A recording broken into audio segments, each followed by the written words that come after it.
Hello.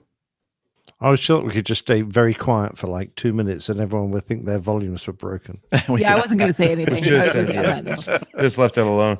Well, you need to tell me that before I hit the button. It was too late. Nick and I somehow just knew. We were just going to. Yeah. How is it that you were all in the same frequency and I wasn't? Oh, well. Great minds. You look like you're sitting up on a throne there, Jeff. I'm on the bar stool. As he should be. Yeah. I just wonder how comfortable that will be after about 2.5 hours. How's that? That's fine. And I do like the propeller hanging over your head. It looks very I should probably turn it on. Yeah. So now I'm standing, so I'm not sure how long that'll last. What was wrong with sitting? I didn't have a problem with that. No, I didn't have a problem with that. I just thought you looked good. He didn't like me in a position of power. It's a power pose. It was good. I thought it was a great position. Yeah. No, that's all right. I want to make sure that Nick is happy. Happiness is the most important thing for me. Oh, right. I wish I hadn't seen We're not happy until you're not happy. Oh, right. We're all not happy then. All right. You can always go around if it don't look right coming down. Don't wait until your socks maybe sliding on the ground. You can always go around. Well, that's not good. Would you have that ready for when we talk about our week? Because I never heard it on that episode that you guys did, which was excellent, by the way. Oh, good. Yes, thanks. But I will certainly have it ready to go. Yeah. Let me see, where is it over here? Anyway, yeah, I'll be able to play that. All right, and so I want to just check something here. Okay. That works. All right, here we go.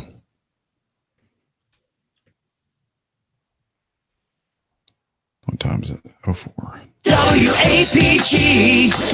It's the Airline Pilot Guy. Airline Pilot Guy, episode 324. Yeah, he's up in the sky. It's the Airline Pilot Guy. Hello, you're listening to the Airline Pilot Guy Show, the view from our side of the cockpit door. I'm Captain Jeff, your host, broadcasting live from the APG headquarters building in a northern Atlanta suburb. Today's show was recorded on the 18th of May, 2018. Yeah, he's up in the sky. It's the Airline Pilot Guy. Put your light and he's flying by. The Airline Pilot Guy.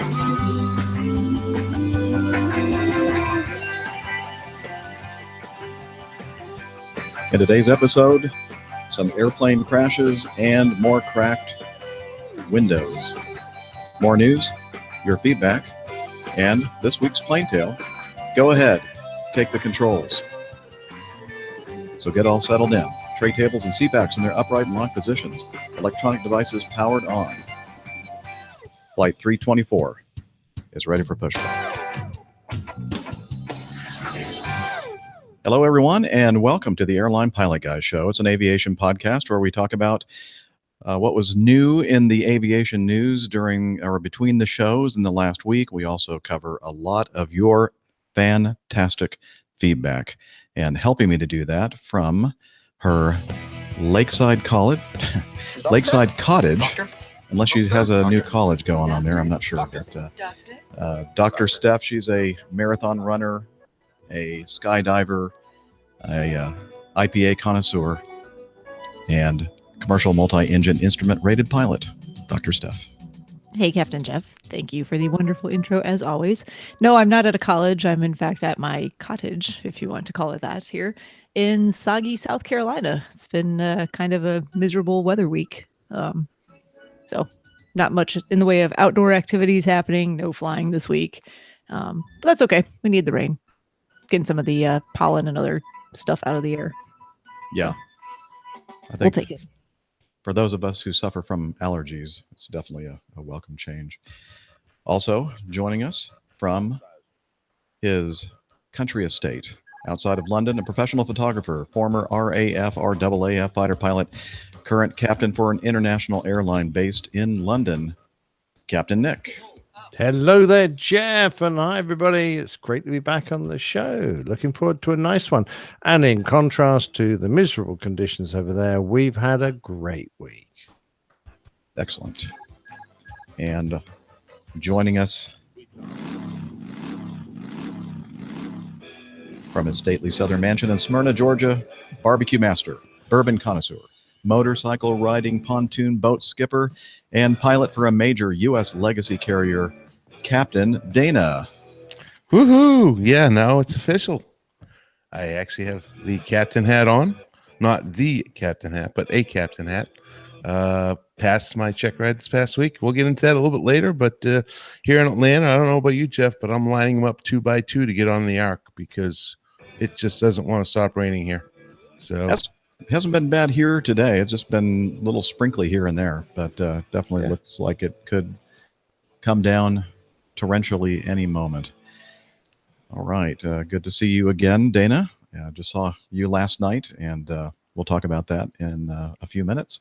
And also joining us, that's our special guest host music there, sitting right next to Dana in his stately southern mansion in Smyrna, Georgia, a gentleman named John Kramer, and I'm going to let Dana tell you who this guy is. All right. Well, a little background on Captain Kramer, who's sitting next to me. He is another captain, has been flying for a long time, and a really good buddy of mine, professional broadcaster, as a matter of fact. And I'm going to let him tell you about his background and why he's an absolute pleasure to have sitting here with us on the program today. Been flying since 1990. Got my first taste of flying when I was in Vietnam, in a back seat of an L-19, if you know what that is. It's a little bird dog Cessna. Oh, yeah. For forward air control. And that gave me the bug, but I was an enlisted man, and enlisted cannot fly in the military unless you have a 4-year college degree, unless you're going to fly helicopters, which is a different story altogether. So I had to wait until after I got out and got enough money together to learn how to fly on my own, and I did that in 1990. I have since amassed 4,700 hours, give or take. Done 147 angel flights. I worked for a small charter company for 2.5 years. Flew out of Hartsfield, which was rather unique, flying 210s in and out of Hartsfield during the 2 pushes of the day. Did that back in the early 2000s. I've been a broadcast engineer technician for about the last 18 years. I was a DJ on the air. I've umpired professional and college baseball for 38 seasons. So I've got my finger in a lot of different pots. Wow. And what is the most honorable thing that you've done with your flying career? Oh, the angel flights, without a doubt. My most memorable out of the 147 missions that I ran was I did 5 missions for Katrina relief. And the last one I did brought an entire family of 4 in a Cessna 182, a mother and father and 2 kids, from a little airfield in Mississippi, which is the closest we could get to Louisiana. With each one of them had nothing more than a gym bag, and that's all they had left because they were completely wiped out. So that's the most memorable of all the angel flights that I did. Wow, what a great way to use your flying license there. That's brilliant. Thank you for doing all of that. That's amazing work. Yeah. Appreciate it. Thank you. I get as much out of it as they do, believe me. But when you were, go ahead, Jeff. When you were flying the bird dog, I don't know what time frame that was, but did you ever fly with a guy named Mrazek? No, I did not. I flew with Colonel Burroughs. He was our commander. I just sat in the back seat, and he would turn the airplane over to me. First time he did that, it scared the willies out of me because he said, well, it's all yours. And I said, all mine what? And he said, well, that's sticking between your legs. You better grab it, because we were in a left dive at the time. And I said, well, what do I do? You know, this was my first lesson. This was back in 1966, back when Vietnam War was just escalating. And no, Colonel Burroughs was the only person, Wayne Burroughs was the only person that I ever flew with. I just asked because I used to fly with a guy all the time when I flew the C-141 Starlifter at Travis, and one of the guys, Major Mrazek at the time, he was a bird dog guy in Vietnam.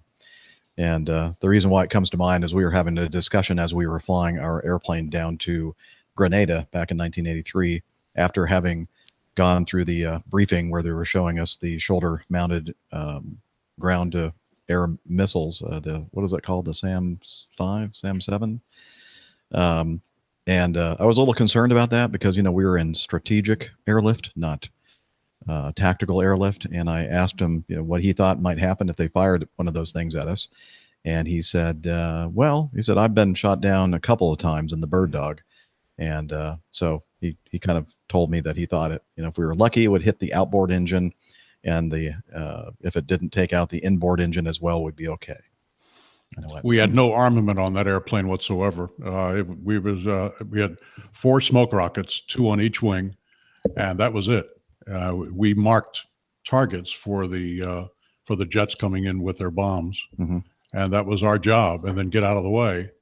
And if we were below the 1,500 foot limit, we were subject to carbine, even any kind of rifle fire. So we had to be above 1,500 feet. That was the magic altitude. Well, Major Mrazek always told me that they were very reluctant to shoot at the bird dog because if they did, they knew that they were going to suffer some punishment for it from the F4s or whatever they could call in. So they kind of left you all alone usually. I never got shot at, but several of our pilots were hit, and one didn't make it. So sorry to hear. Well, we're so glad to have you with us on today's show, and I'm sure you're going to be able to add a lot, especially when we start talking about the news and the feedback. All right. One of the funniest things for me with John, other than listening to all his great stories and real good friendship that we've had for a long time now, he owned his own airplane, 759 Kilo Alpha, and I know the tail number by heart because I have a lot of time in it too. But how many hours did you amass in that, John? about 2,600. About 2,600 hours in his own airplane. Yeah. And I used to do his BFRs for him. And I've never seen anybody in their own aircraft get so nervous in my entire life when he's got a friend sitting next to him trying to help him out to a BFR. That's only natural. That was always the funniest. I wouldn't. That just means that you're invested in it, and you just have high expectations of yourself, and you want to do it. I think he was nervous about the fact that you might have some gas. Yeah, well, there is that issue. Anyways. All right. Awesome. Okay. So what we do next, John, is we kind of we catch up with what everyone has been doing in the previous week. And that a lot of times entails talking about meeting up with others in the APG community. But before we talk about the couple of meetups that I had the privilege of attending this week, I'd like to start with Steph. How have you been doing this past week? I can't talk. How have I been doing? I can answer both of those questions. How? Wow.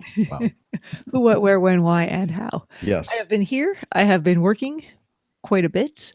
And I thought maybe there was going to be a meetup with a community member, and then I never heard anything back. So I'm not sure what happened there. But somebody stood you up. Well, there was a, hey, maybe, possibly, and then I don't know. So I'm sorry if I don't think I missed any messages or anything, but anyway, just a quiet week here. I actually really don't have a whole lot to catch everyone up on. So I'll keep mine short and sweet and can talk about more interesting things.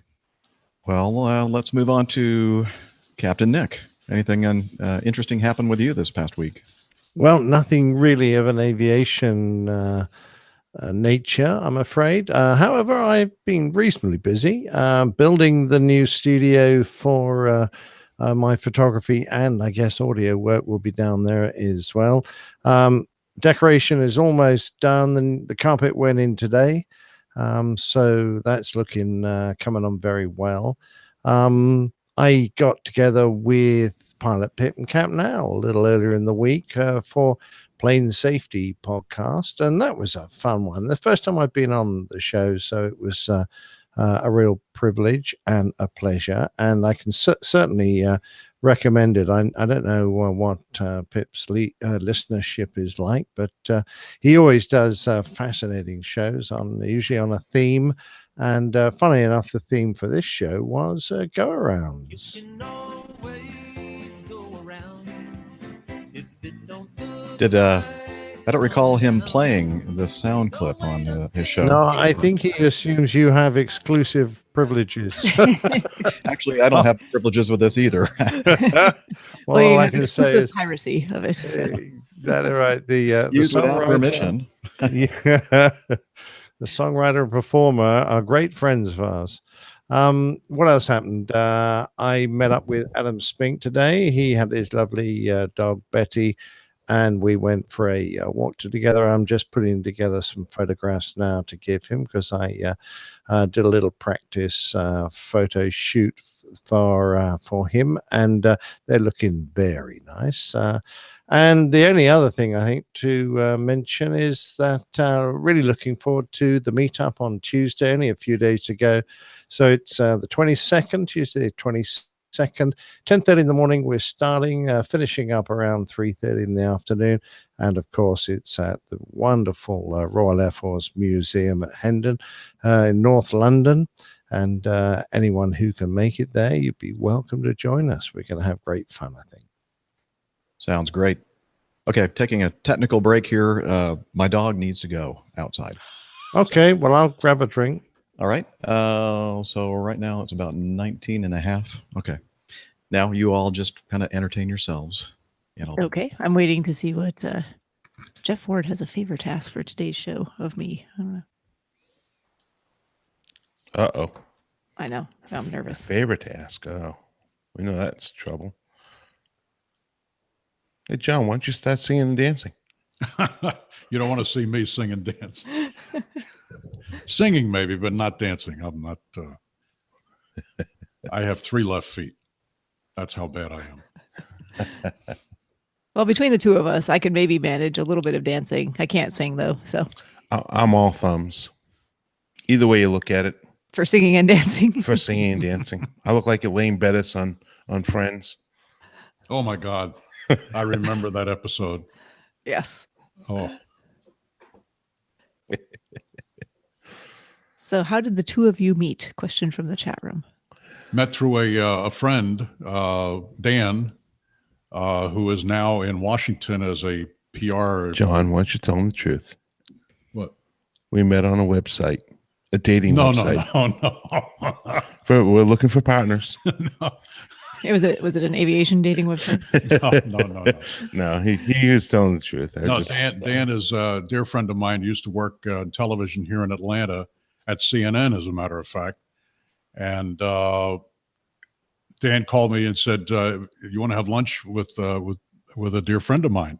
They were co-owners of a Warrior together, and also Dana was his instructor, trying to get Dan an instrument rating, I believe, at the time. And we went to not a Chinese restaurant. Anyway, we met a Greek restaurant for lunch. And it's all Greek to me. It's all Greek to him. And he was in a cast. You had broken your foot. Ruptured my Achilles tendon. Yeah. And so he was not flying for the airline that he was flying at the time. And we just had a great time, and we hit it off. And we've kept in touch ever since. We've had dinner together. We've flown together. He's given me a couple of BFRs in the airplane. Did I mention you're getting a written today on your BFR? Oh, is that what I'm going to do? Oh, so I was going to sit here and shake. They have writtens for BFRs now? Nope, I just made it up. I guess that's instructor's choice. Notice the sweat coming down? Yeah. Oh, yeah. Oh man, when I used to fly for the charter company, we had to do our check rides every 6 months. And I mean, oh boy, for the weeks before each one of them, I was a wreck. And there's just something about it. I don't test well. The same thing when I was evaluated, when I was umpiring pro ball, when I knew that an evaluator was in the stands watching us perform, you always had something else in your mind rather than what you should be doing. Exactly. Namely, Yeah. what they're doing, right? Yeah. What are they doing? What are they thinking about what I'm doing? Oh, I get it. I guess it has to do with being judged. Sure. And I'd rather perform rather than being judged. Yep. And yeah, like for instance, when you're when I'm in the airplane that I'm flying now, and I really nail an approach or a landing, do what we call a squeaker, and there's nobody else in the airplane with you, and you say, I wish somebody was sitting in the seat Every time. Yeah. All my Every best time, landings of are by course. myself. But the one that you bounce, of course, you got 4 people in the back. Exactly. And like someone watching you come in too. You're Of like, course. yeah, that was Yeah. Well, how did he get a license? Lane you Street had should- a question. What airplane did John fly for the charter company? Oh, you want me to, You said, oh, you're asking me that? That's a question from the, I flew chat room. 2 10s. And we had 1 310, and we had 2 King Airs and a 335. So that's what the name of the company. Should I say it? No. I shouldn't say it. Okay. That really doesn't Oh, matter, I that's guess. Do you still work for them? Say whatever. No, I worked for them for 2.5 years. Well, you go ahead, because the only reason we don't mention people that we work for is in case they object, our current employers object and fire us. Oh, okay. But since you're no longer employed, you carry on. Yeah. Well, the company's no longer in business. Their Southeastern Air Charter was the name of the company. They based in Noonan, Georgia, and we flew everything out of Hartsfield. Awesome. excellent. We know somebody based in Noonan, Georgia, Mr. Yeah. Mike Carrolls. I used Oh, to know yeah. other people based Yeah, in and- Georgia too. Hey, Yeah. Glenn mentioned not to say anything about landings to Jeff. That's really funny, Glenn. How do I boot him out of the chat room? Hey, when we restart, I know what the favor was that Jeff Ward was asking of me. So Okay. I'll just mention that. All right. So were we finished with your stuff, Nick? Oh, yeah. Okay. Then we'll, if you want, you can either wait until Dana has done his thing, or you can do it immediately, Steph. I'll just sneak it in at the end after everyone's done their intros, just like general update stuff. Okay. Very good. All right. So it looks like about 25 and a half. Well, sounds good, Nick. And Dana, seems like I just recently saw you. Yeah, and I think you'll be playing something a little later on. Hint, hint, that we spent yesterday together. I got to ride with Mario Jeff. Man, that man really enjoys riding around in his brand new Honda Accord and testing how fast it can go, because not only is he an excellent driver, but he loves the pedal to the metal, and I kind of like that. I mean, it's fun. I'm saying it in a good way. So yeah, we You got to exercise those paddle shifters. absolutely got to keep the engine lubricated in all the corners of the cylinders. So Right. What's been going on with me for the last week? Well, last week I wasn't here. Had a little bit of issue going on with my foot that had me kind of in a not so good place while I was in training. And I mentioned training. For those folks that listen to the crew logs, I do have a extensive outline of what I've been doing in training, which I think Jeff is going to put up the last one here, hopefully by the end of today or tomorrow. But anyways, the moral of the story is, as you can probably not see, but I am wearing a captain's hat. I am now officially, as of Sunday, minus my OE operational experience, now officially a captain. What a fantastic. Yeah, brilliant. Well done, Dana. Excellent. But the most important people to know that noise are payroll. Are you getting the money yet? Well, no, I called them HR. yesterday and they said I won't see that until the middle of June. I said, thanks. What? Yeah, it takes them a little while to get caught up, but yeah, I'm particularly excited. I was supposed to be on OE right now, operational experience with a Czech airman on a 4-day trip. Unfortunately, or fortunately, however you want to look at it, the sim broke on me last Saturday when I was doing my Czech ride. I had an issue with the rudder pedals, which I really highlight in the crew logs, which should be out any day now. The long and short of it, we had to put the sim down, had maintenance issue with it, and could not finish my Czech ride on Saturday, which I was all amped up, ready to do and complete. I was just on firing all 12 cylinders. I was ready to get it done. So it didn't happen. They called me as I was on the way to the lake on Sunday. I did say on the way to the lake for a nice relaxing day on Mother's Day with a boat full of people, including 3 mothers. And they called me about 12:30 in the afternoon and said, yeah, we have you in the sim at 6:30 tonight to finish up. I was like, are you effing kidding me? So more long story short, I had to go in and had to get down to the simulators, kicked everybody off the boat by 4, ran home, took a quick shower, threw on some clothes, and went down. And all I had left was to complete my LOE aloft. There are many different ways to say it. Basically, you're flying from point A to point B. They give you some type of abnormal situation between the two, and you got to coordinate, crew coordination, show your leadership skills, et cetera, et cetera. And I did that, and the instructor came up and said, congratulations, Captain Colton. You are now officially captain at Acme.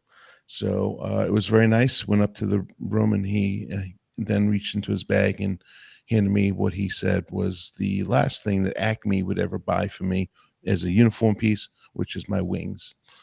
So it was very rewarding. I'm now just waiting to go to OE, which will now start next Tuesday. So I'm kind of chomping at the bit to sit in that seat and get out there and start flying. I will do a 4-day trip next week, and then I will then be off for another week and a half, and then do another 4 trip over the first weekend of June. So excited. That's all I can say. It's just really that point in my life that I've tried to get to. Now I'm here, and it's that pinnacle. So I don't know what else I have to look forward to now. No, I'm only kidding. I'm really only kidding. Hey, we're so excited for you. I know it's been a long time coming and a journey in the making here. So congratulations. You deserve all of it. Thank you. Now you get to enjoy it. So. Yeah, Seth, I agree with you, and earned all of it too. And it took a lot of work, a lot of study.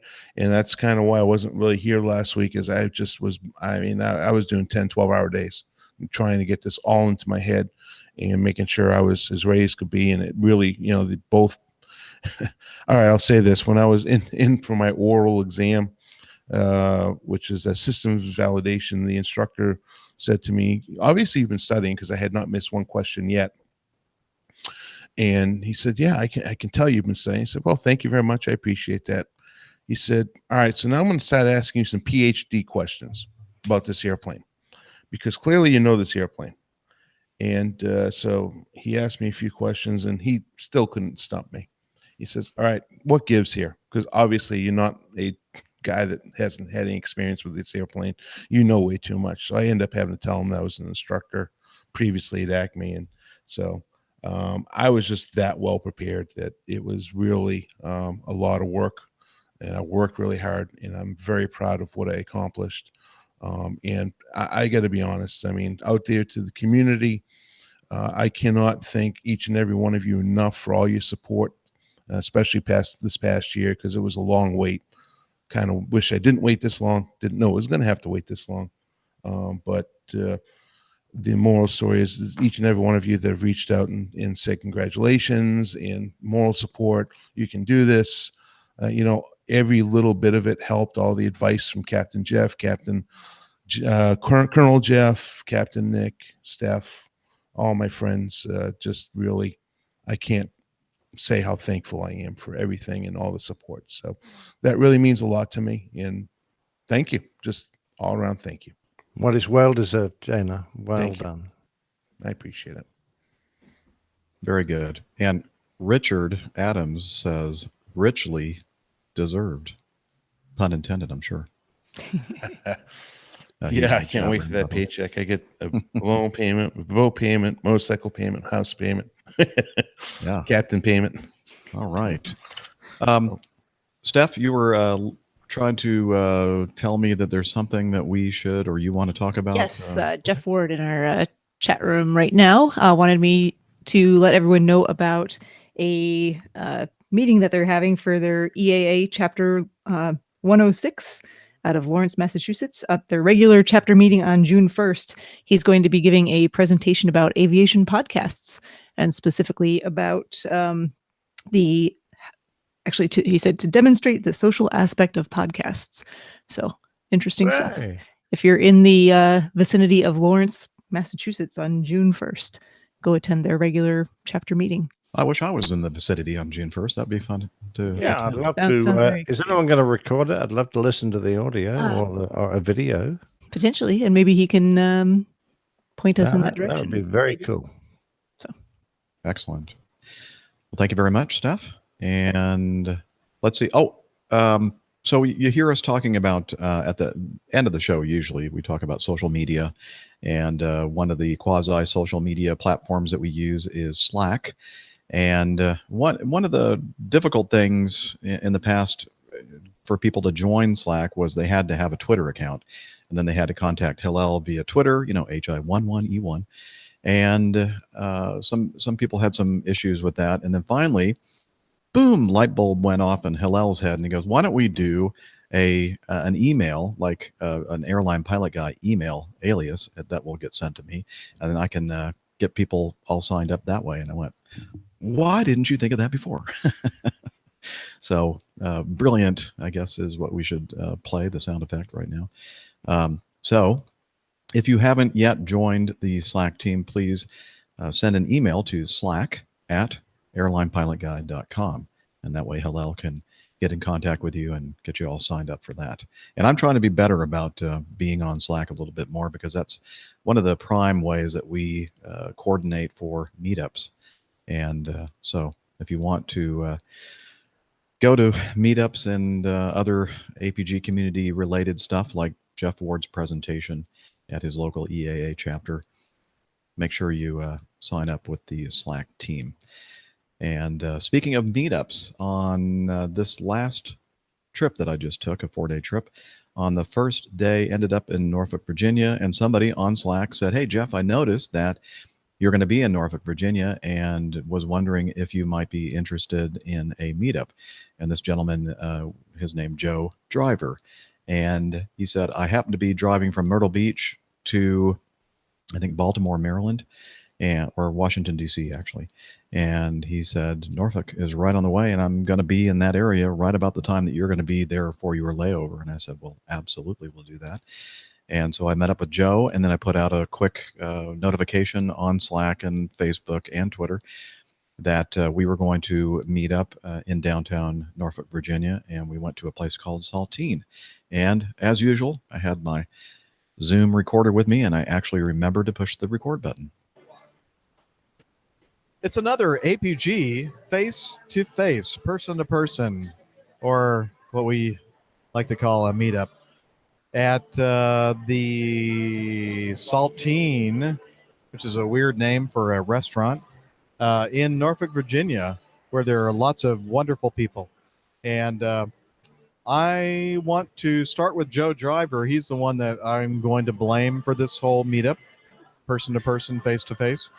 He saw that I was going to be in Norfolk, Virginia, and said, hey, let's get together. And I said, absolutely. I mean, I got to eat and drink anyway, right? So might as well do it with somebody that shares the same kind of interests that I have.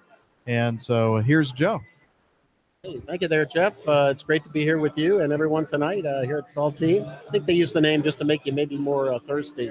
And we've had a few IPAs, which was great. We've talked a lot of great aviation stuff, and it's been a wonderful evening. So thanks for helping me out and showing up here. My pleasure, completely. And let's go over here to the Van Ram brothers. We have a East Coast and a West Coast representative, and Mark claims that he is the better looking of the two. So here's Mark. Thank you, Jeff. Mark Van Ram from Hampton, Virginia, the only retired Van Ram brother. And I'm having a great time hanging out in Norfolk. Okay, then I think you should pass the microphone over to Mr. Bill Bates. Thanks, Jeff, and thanks, Mark and Joe. It's good to be here tonight. Once again, we are with Captain Jeff. APGers, if you haven't taken the time, you've got to take the time to meet up with Captain Jeff and the wonderful APG community. And we are just thrilled. We've had a great time tonight. Met some folks here, and Joe got to meet him, and then Mark. He embarrassed me because, he's top fit, in shape biker. And I'm sitting here with my puny little crutch and, just can make it to the car. So it's been good conversation. Thank you so much for your invite, Captain Jeff. And this is my lovely wife, Beverly, which I think Captain Jeff says, give her the mic. Well, once again, my job is to bring a little female balance to the show and to this conversation. And I have to tell you, we've met some more wonderful APG guys. And it's just a pleasure. Every time I meet them, they have great stories to tell. And we just enjoy our time together. It's the highlight of my day and my week and probably my month. So, Captain Jeff, you're the man. We enjoyed it. Well, thank you. That really makes my day. And you're the highlight of my month as well, Beverly. Wonderful person. Yes. So anyway, hey, go over to APG, or let's say, what is it called? AirlinePilotGuy.com. I put my schedule up there. If you see that I'm going to be somewhere near you, contact me. Let me know you want to do a meetup, and let's get together and have some fun. This is Captain Jeff signing off from Saltine in Norfolk, Virginia. Back to you, Jeff. Thank you, Jeff. I'm a bit jealous. Yeah, it was a good time. Good place to go, by the way. They're such nice people. Oh, yeah. I really Bill and Beverly are just wonderful people. They are fantastic people. So, and Mark is as well. And Joe, met him for the first time. And it was a pleasure. Thank you for kind of, instigating that meetup, Joe. And then on, let's see, the next couple of days, I kind of laid low. I was in, where was I? I was in Cleveland one of the nights, and then Dulles International one of those nights. Almost had a meetup with Tuba Tony, but he is in the downtown DC area, the District of Columbia, not way out by the Dulles International Airport, so it didn't really work out for him. So maybe next time, Tuba Tony. And on Thursday, got home yesterday and got a message from Kansas City Matt, KC Matt, again via Slack, and he said, hey, I'm in Alpharetta, which is basically where I live, just north of where I live. I'm in Roswell, but Alpharetta is kind of combined together, Roswell, Alpharetta. And he said, if you're available on Thursday night, let's get together. And I said, absolutely, let's do it. And so we ended up going to a place called Loyal Q and Brew. And again, I took the opportunity to make it a full APG meetup for anybody that might be available for Thursday evening. And a big gang of folks ended up showing up for that. And I recorded some audio there as well. It is Thursday, the 17th of May, and I am, along with some other people, in Alpharetta, Georgia. It's probably so appropriate to start with this great meetup with somebody who I always refer to as my neighbor to the north in Alpharetta. That's Ray Williams. So, Ray, you have the honor of starting off this quick meetup audio. Good, Jeff. You said quick, so I don't have to talk too long. Great to have Alpharetta on the APG map at long last. And it's been a great evening with lots of aviation talk and hearing stuff the average passenger never wants to know. Thanks. Cheers, guys. Yeah.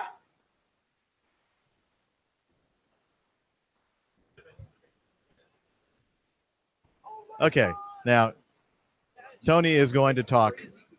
Just say, hey, my name is Tony, and I fly for Acme Airlines, and I love being with all these wonderful people talking aviation at the, what's the name of the place? Loyal Q and Brew in Alpharetta, Georgia. So just, you remember all that? Just say hi. Hi, this is Tony. I fly for Flintstone Airways, and I'm enjoying a Brontosaurus burger here at the Loyal Q. And enjoying the other folks that are here as well. Barney, Fred, and Wilma, the whole gang. Very good. You didn't need any help. Hey, this is Matt out of Kansas City. I thought I'd flip the script on Jeff a little bit and join him on his home turf instead of out in the wild. But congratulations to Dana on his new promotion. Great to meet up with him and the rest of the crew here and talk about some airplanes. And by the way, Matt is the one responsible. We're going to blame him for this meetup. He said, hey, Jeff, I'm going to be in Alpharetta for a couple days. Are you available on Thursday for a meetup? And I said, absolutely. So I've been wanting to try out this great barbecue place. And I'm going to hand it to someone you've never heard on the show, and his name is Dave. Say hi, Dave. Hi, Dave Blake. Nice to meet you guys. Friend of Dana's. I work for Spirit Airlines.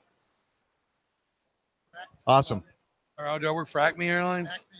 Acme Yellow. Yeah, I'm Acme Yellow. Yeah, you didn't hear the other one. Well, everybody knows this voice, and it's first officer. Well, no, I can't say that anymore. It's now Captain Dana. It's my first get together after upgrading to captain, so it's pretty exciting, and I'm glad to be here with everybody. And I'm gonna go ahead and pass on the microphone over to my right here, Elton, because everybody is very used to hearing my voice. So here you go. Hi, it's Earl of Atlanta. I just came to congratulate Captain Jeff, who's once in a while pronunciation challenged, on absolutely nailing the pronunciation of the home of Willow Run Airport, YPSILANTI Ypsilanti. Way to go. Thank you very much. On that particular name, I hit the 50% barrier, the level. So that's a good thing. Would you like to say something to our podcast audience, Eric? Podcast audience. Say it again. I didn't have the microphone in front of your face. Hello, podcast audience. There you go. You want to talk? No? Okay. Eric has this beautiful family here with us, and he's a friend of Dana, and it was very nice meeting them, and they're beautiful little girls. All right, that's it. We're here in the middle of the week, Thursday, having great fun, talking airplanes and really mostly other stuff. And that's it for me. Back to you, Jeff. Thank you. So, Flintstone Air, huh? Well, we all know how they get airborne. So their feet out the bottom. It's a lot of exercise, but one way to stay fit. I just want to add one comment to that. I should have put it on the tape there, but I didn't. I was very honored that last night, sitting at the table, was the third and second last captains I flew with as a first officer, and that had never happened. And the funny part is that they are separated by one person in seniority. So, and one person at the table last night. And one person at the table. So really awesome to be there with both Tony and Jeff. And it would have been complete if Gary was there, but I know he was flying. So, yeah, we don't want that. But yeah, that was pretty cool. Yeah. By the way, if you're in the Roswell Alpharetta area and you're looking for some good barbecue, this place nailed it. Really good stuff. They Delicious. don't hold back on the smoke. Good stuff. They don't hold back on how much they charge for bourbon either. Well, I mean, you didn't have to order the most expensive bourbon on the menu. No, that there. was the most economical, really? good bourbon. You didn't have to have 3. You can't compromise your standards just because of the cost. And you're a captain anyway, so don't complain. That's fine. Yeah, you make the big bucks now. Do we all forget the beginning of the show? The Captain's Paycheck's still not here yet. For a Look at while there. to go. It's only money, dude. Details. Yeah, your credit card still works, doesn't it? It sure does. Very good point. Excellent point. All right. Anything else we want to share? Wow. Thank you for sharing that. I hit the mic switch. I'm sorry it didn't go down. I'm sorry. Well, that's what happens. It's a blowing up cough here. switch. What is that? When you push the cough switch, that makes you cough, right? Yes, exactly. I pushed the switch. John actually saw me hit it. It just didn't Yeah, take. he did. Hey, John, don't let him hit the finger on cough that switch again. Oh, that's awesome. Ouch. All right. It's a good professional pain. show. It's a professional show. Yes. It's a All right. family show too. So I guess we don't have anything else. It's time now to move on to one of our fun things to talk about, which of course is the Coffee Fund. And here it is. Jeff Smith, Java Jive. Johnny, how much more coffee? No thanks. I love coffee. I love tea. I love the APG Community. Coffee and tea. and the Java and me. A cup, a cup, a cup, a cup, a cup.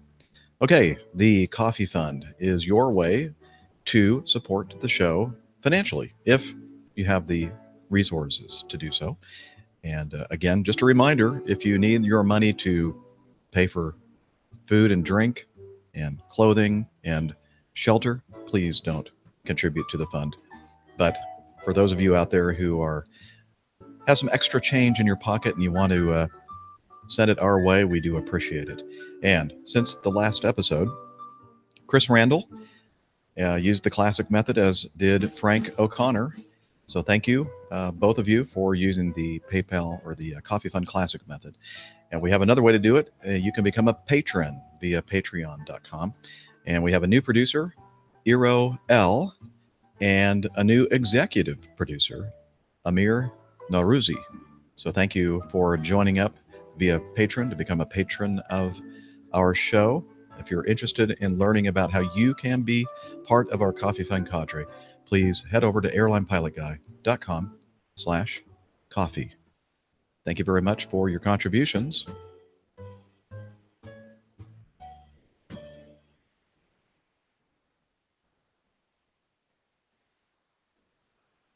And now I'm finding the next clip. Here it goes. Stand by for news.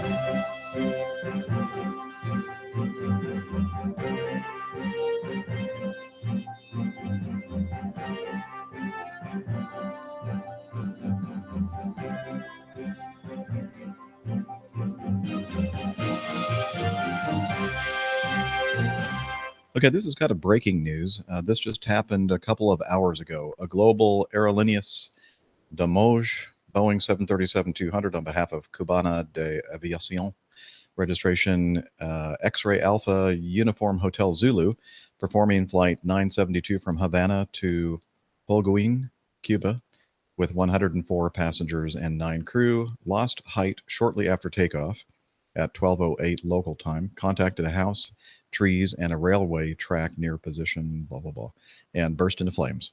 Emergency services are responding. 3 passengers have been taken to hospitals in critical condition and are believed to be the only survivors. Cuban authorities confirmed an accident at Havana Airport. There's an intense fire. A massive response by emergency services has been dispatched. Later, authorities reported that 3 passengers were taken to hospitals. Okay, that was already talked about in a previous paragraph. Let's see. Basically, not much more information at this point because it just recently happened. But it looks like, sadly, another tragedy, and we're really pulling for those passengers that apparently have survived, and we hope that they survive their critical injuries. Yeah, not a lot of information yet, obviously. So certainly we'll be talking about this in the weeks to come, I'm sure. 737-200, though. Wow. Yeah, and I think on another very popular aviation podcast that I happened to be listening to earlier today, Plane Talking UK, there was a discussion about that, and I believe that Carla said that this airplane was built in 1988, 30 years old.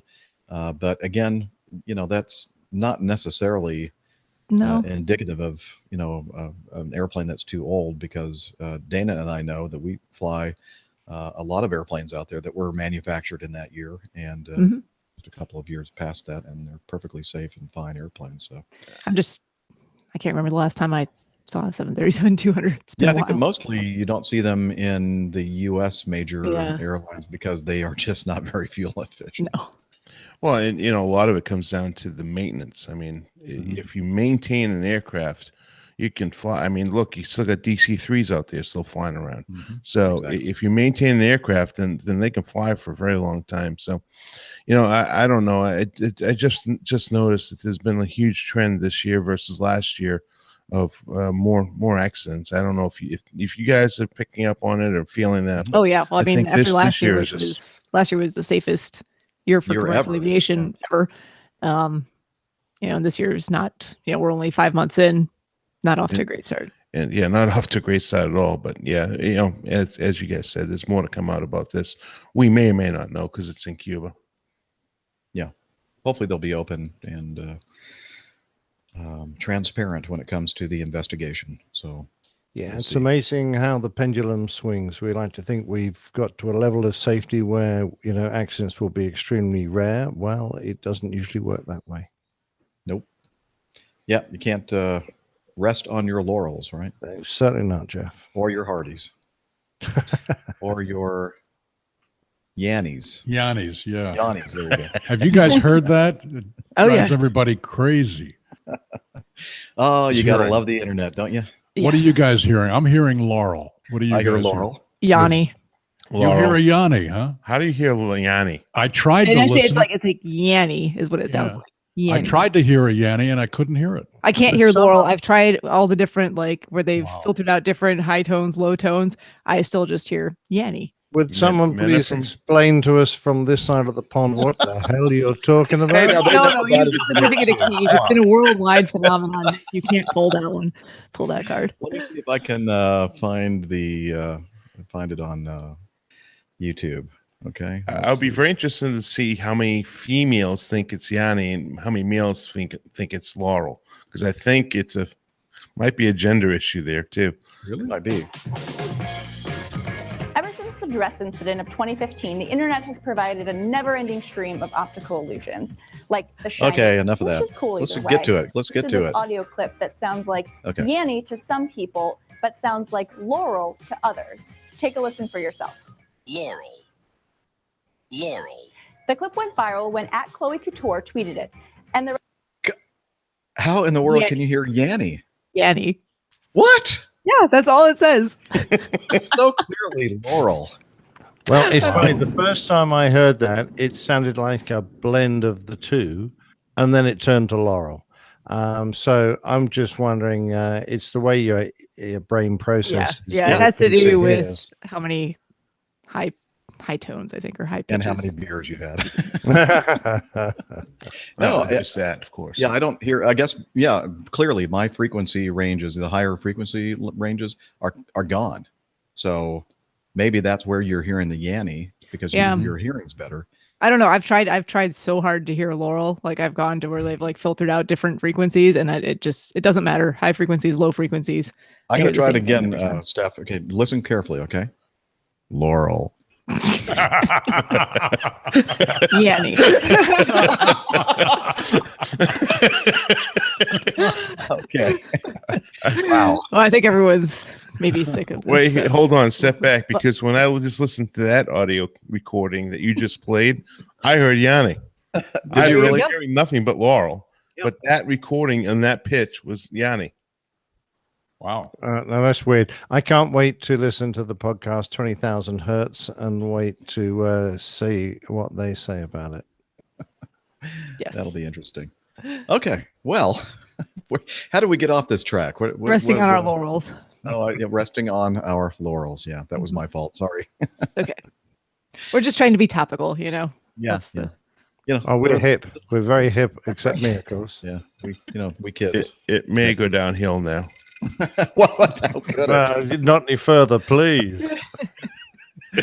All right. So let's go to the next item in the news folder, which is, of course, probably your first item, an in-flight scare on KLM flight caused by lithium-ion battery. And starts off with a quote, "At no time were passengers or crew in danger." Always a reassuring phrase when a flight goes awry. But the statement put out by the Dutch airline KLM about Tuesday night's flight 809 from Amsterdam to Kuala Lumpur raised concerns once again about the dangers posed to aviation by lithium batteries. I surmise that just about every passenger was carrying at least one device, a smartphone, tablet, or laptop powered by a Li-ion battery. Yanni, Laurel. While the Boeing 777 was at 39,000 feet over the Bay of Yanni, a passenger's mobile phone overheated, reported KLM, and smoke accumulated in the cabin. The crew handled the situation well, and the captain opted to land the aircraft as a precautionary measure. Some passengers with time on their hands may have been delighted to make an unexpected lunchtime arrival on the beautiful island of Phuket, but I bet most were not. Anyway, the article goes on to talk about the incident. Yes, just one more case, and I think that we're going to probably see this more frequently as time goes on. What do you think? Yeah, bound to. Particularly as some of these phones get a bit older, because we know it's usually damaged equipment that starts short-circuiting and then has a thermal runaway that causes this. But I'm hoping that the more experience we get as airlines, the better the protocols will be. We're already giving lots of advice to passengers, like if you drop your phone down your seat, you do not touch your seat. Don't mess about with it. Don't try and fish it out. Just get the cabin crew to look at it, because the last thing you want to do is start motoring. Particularly if you've got an electric seat, a fancy one, start motoring it, crash the phone, set the batteries on fire, and then you got a real problem. So, yeah, people will learn how to deal with it better, and hopefully the threat will slightly reduce. But until they replace the technology, I think we're kind of stuck with it. Well, there is. I mean, there is a new technology out there that I mentioned a long time ago, but there's a lab that has found a lithium ion, a way of making the lithium ion without it catching fire. So it'd be interesting to see that technology is actually here. You can actually sit there and puncture it, bang it, throw it, whatever. It does not catch fire. It's just a matter of making it more stable. So hopefully that's going to be here in the very near future. Made of rubber bands, I think. Yeah, little mouse with rubber bands. Okay, They yeah. feed the mice lithium ion. That's cruel. It is. All right, moving on. B, ASN, the Aviation Safety Network. Aircraft accident, Airbus A321 at the Istanbul Ataturk International Airport. Did I say that right? I don't know. I've Yes. never been there. Yeah, I've been there. It's Ataturk, I think. Ataturk. International. You've been there, Steph? Huh? I've been to that You've airport. been there? Uh-huh. Oh, I'm all types of now impressed. Wow. I've only been in the airport, but I've been to the airport. It's a nice airport. It's big. Took me like an hour to walk to my gate from the lounge. All right, if I pull out my passport, I've gone too far. Just that's it. Okay. Question, Steph. Do they have lines drawn on the taxiways, on the sides of the taxiways? Well, so I know where that aircraft was parked because I actually my flight departing out of there was parked in a very similar place. We had to take a bus out to a remote stand. You know what? I don't remember. I do have some pictures. I'll have to pull out the pictures and see if I notice any lines on the taxiways there Yeah. or not. Well, But Jeff probably needs to explain what happened, and then we can. Sorry, getting ahead of ourselves a little bit. We're just I think assuming so, that yeah. everyone knows what this is. So, what happened here? An Asiana Airlines Airbus A330-323 hit the tail of a Turkish Airlines Airbus A321. And the 321 suffered substantial damage. Knocked the whole vertical fin off the tail of the airplane. The Airbus A321 had arrived and turned towards the gate at Terminal A, and the aircraft stopped about 30 meters before the intended parking position at the gate. They were probably waiting for ground personnel to get into position to bring them in a little bit further. At the same time, the Airbus A330, the Asiana, had commenced taxiing along taxiway Gulf to the runway, and they were intending to return to South Korea. While taxiing past the A321, the right-hand wingtip impacted the vertical stabilizer of the Turkish Flight 969, and the A321's vertical stabilizer was knocked over entirely, and the A330's wingtip sustained serious damage.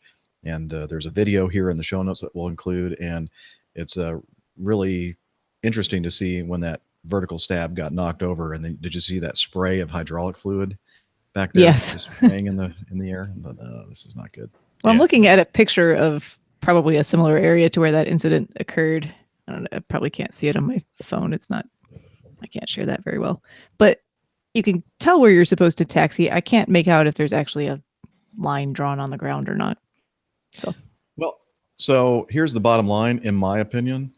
It doesn't matter where the lines are and whether you're on that center line or not. It's still the responsibility of the captain or the first officer, if they have the steering capability and they happen to be steering at the time, to ensure that their wing is going to clear any obstacles. You can't just say, well, my nose wheel was on that yellow line. Well, yeah, but that airplane had not completely continued to the gate. You know, if the airplane had been that extra 30 meters, obviously we wouldn't be talking about this. So, but I have a feeling, Captain Nick, you might have a different perspective. Well, no, not really, Jeff. If you are looking out to clear the area that your aircraft is going to encompass, and you're not only are you looking at the center line that you're taxiing along, you should be looking at the indicators on the sides of the taxiway or actually more importantly, at the back of the parking areas, to indicate that an aircraft is fully in its parking area. And when you've got a total wingspan of over 60 meters, it's pretty big for an aircraft. That's what the 330 has. That's a large area to clear. So you don't take any risks. If you see a tail hanging out over the safe line behind the parking positions, you come to a halt and you ask air traffic. And if you're in doubt, you get a marshaller out to see you past. Having said that, if I ever stop short and I think the back of my aircraft might be hanging outside that safe area, I make sure I let ground know that I haven't completed my pull on. And that I'm not in position yet. And then they will let any aircraft going behind me tell them to take care, or he'll reroute people to avoid that. And he'll say, the last thing he usually says to me is, let me know when you're fully parked so that we know that taxiway is safe. So it sounds like there was a breakdown in communications, as well as the poor first officer. It's his side of responsibility, the right side of the aircraft. The captain can't really see over there. It was his job, I suspect, to make sure that aircraft wasn't in the way. But boy, what a mess it made, eh? Yeah, and that's very proactive of you to, and we talk about it all the time on the show, and I have since we started the Airline Pilot Guy show back in 2009, communication. And Captain Nick just, gave us a great example of, the proper use of communication there. Let people know that looks like we had to stop short, just in case somebody doesn't notice that we are not completely out of the way of the taxi line. Yeah, that's exactly right. So somebody sent us some feedback. Trying to find it quickly here. I don't think it's in our show feedback folder, and I do apologize because I'm trying to quickly find it. But somebody asked about the fact, or asked a question regarding wingtip clearances, especially for airplanes like L-1011s and 747s and A340-600s, et cetera, that have huge wingspans. And how do you gauge, Captain Nick, where that wingtip is? Are there some kind of cues that you're given to know about where those wingtips are? No, Jeff. We didn't ever get taught that. It's something you're expected to pick up as you go along. I mean, you have a reasonable estimation of what 30 or 40 meters looks like, depending on what kind of wingspan we're looking at from one side to the other. So you just gauge it.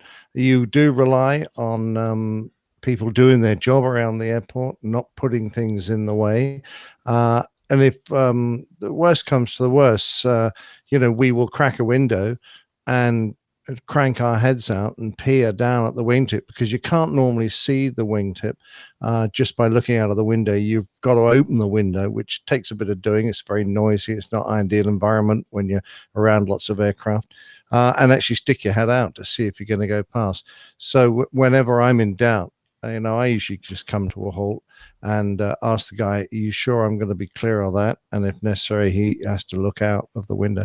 And if you're ever in complete doubt, now I did this once when I was trying to taxi onto a new stand, and I thought the lineup was at one angle, and I went past the correct lineup and got myself almost stuck in a cul-de-sac. And I went, "Damn, I need to reattack this parking position." I wanted to do a 180. Now, I wasn't sure I could get around. So a quick call to air traffic. They brought out a leader vehicle. The guy leapt out with his wands. And as I swung around, he made sure that my wingtip was clear. Actually, it was the Heathrow air traffic control tower I would have knocked over.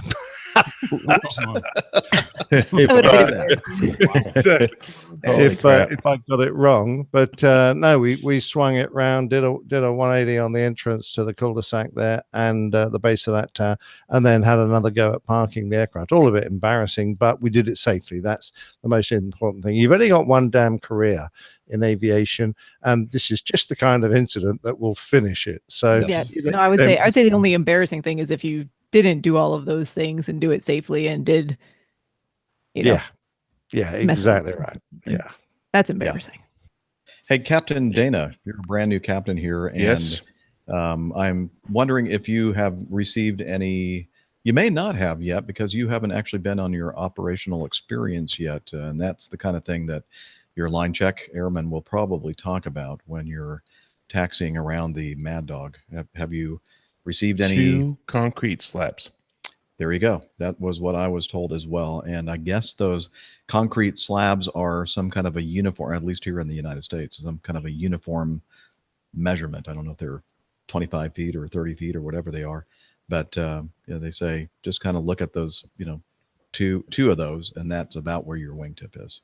I wonder if we have metric slabs in Europe. It does. It's not a universal truth. That's why I said U.S. I don't know what in Canada. Take the plane anywhere else, Caribbean, forget it.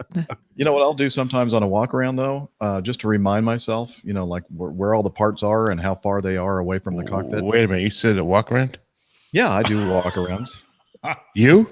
Yes, I do. When it's Dana's never going to do another one in his life, he says. No, I love my walk arounds. I really thoroughly enjoy. As a matter of fact, I wouldn't let Jeff do walk arounds.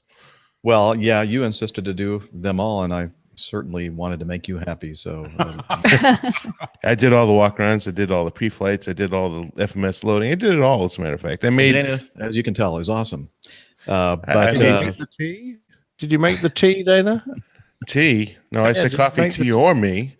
Oh. So anyway, getting back to doing the walkarounds, I'll go out there, and if I'm at one of the wingtips, I'll kind of look and see, where I am in relation to something that might be a beam where the cockpit is, like something perhaps on the jetway, or there might be some ground equipment or something like that.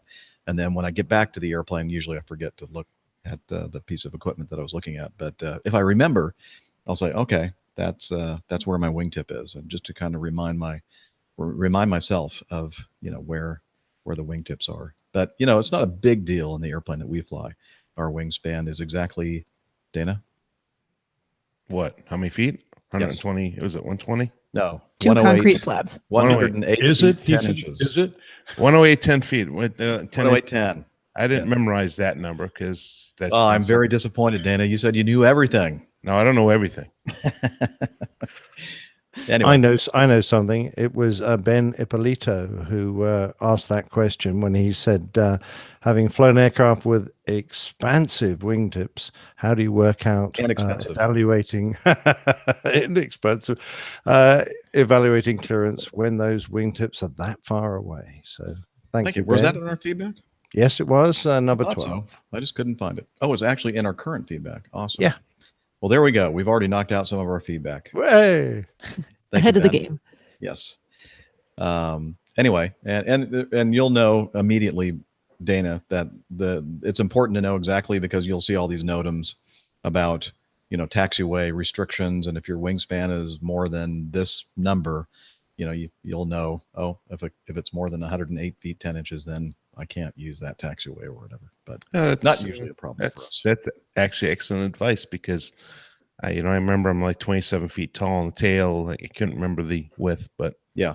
But that's the one that seems to me like that's really important to me, and it will be for you as well, is the actual wingspan, because that's usually when they talk about restrictions on taxiways and such. But excellent. Yeah. All when right. I get out there to taxi the aircraft. Yeah, Liz next week, right?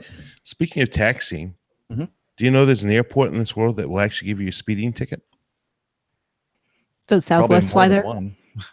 No, What, Southwest is because not you're flying. Sorry. Yeah, they're banned. Liz should be. Unfortunately, she's not listening today at this moment, but she'd be very proud that Toronto, and I get to fly to Toronto, which I haven't flown to in years, as a new captain. Well, somebody had asked me about taxiing speeds, and in Atlanta, there's only a speed limitation for aircraft with wingspans greater than whatever. In other words, the big wide bodies like the ones that Nick flies, there's like a 20 knot restriction or something, or 15 maybe. Yeah, I think it's 15 on one of those, just one taxiway that I recall. And I've often wondered why. I mean, why? Because it's not like my wings flap about. I actually go quite fast and they don't flap about. So you do more damage if you go more than 15.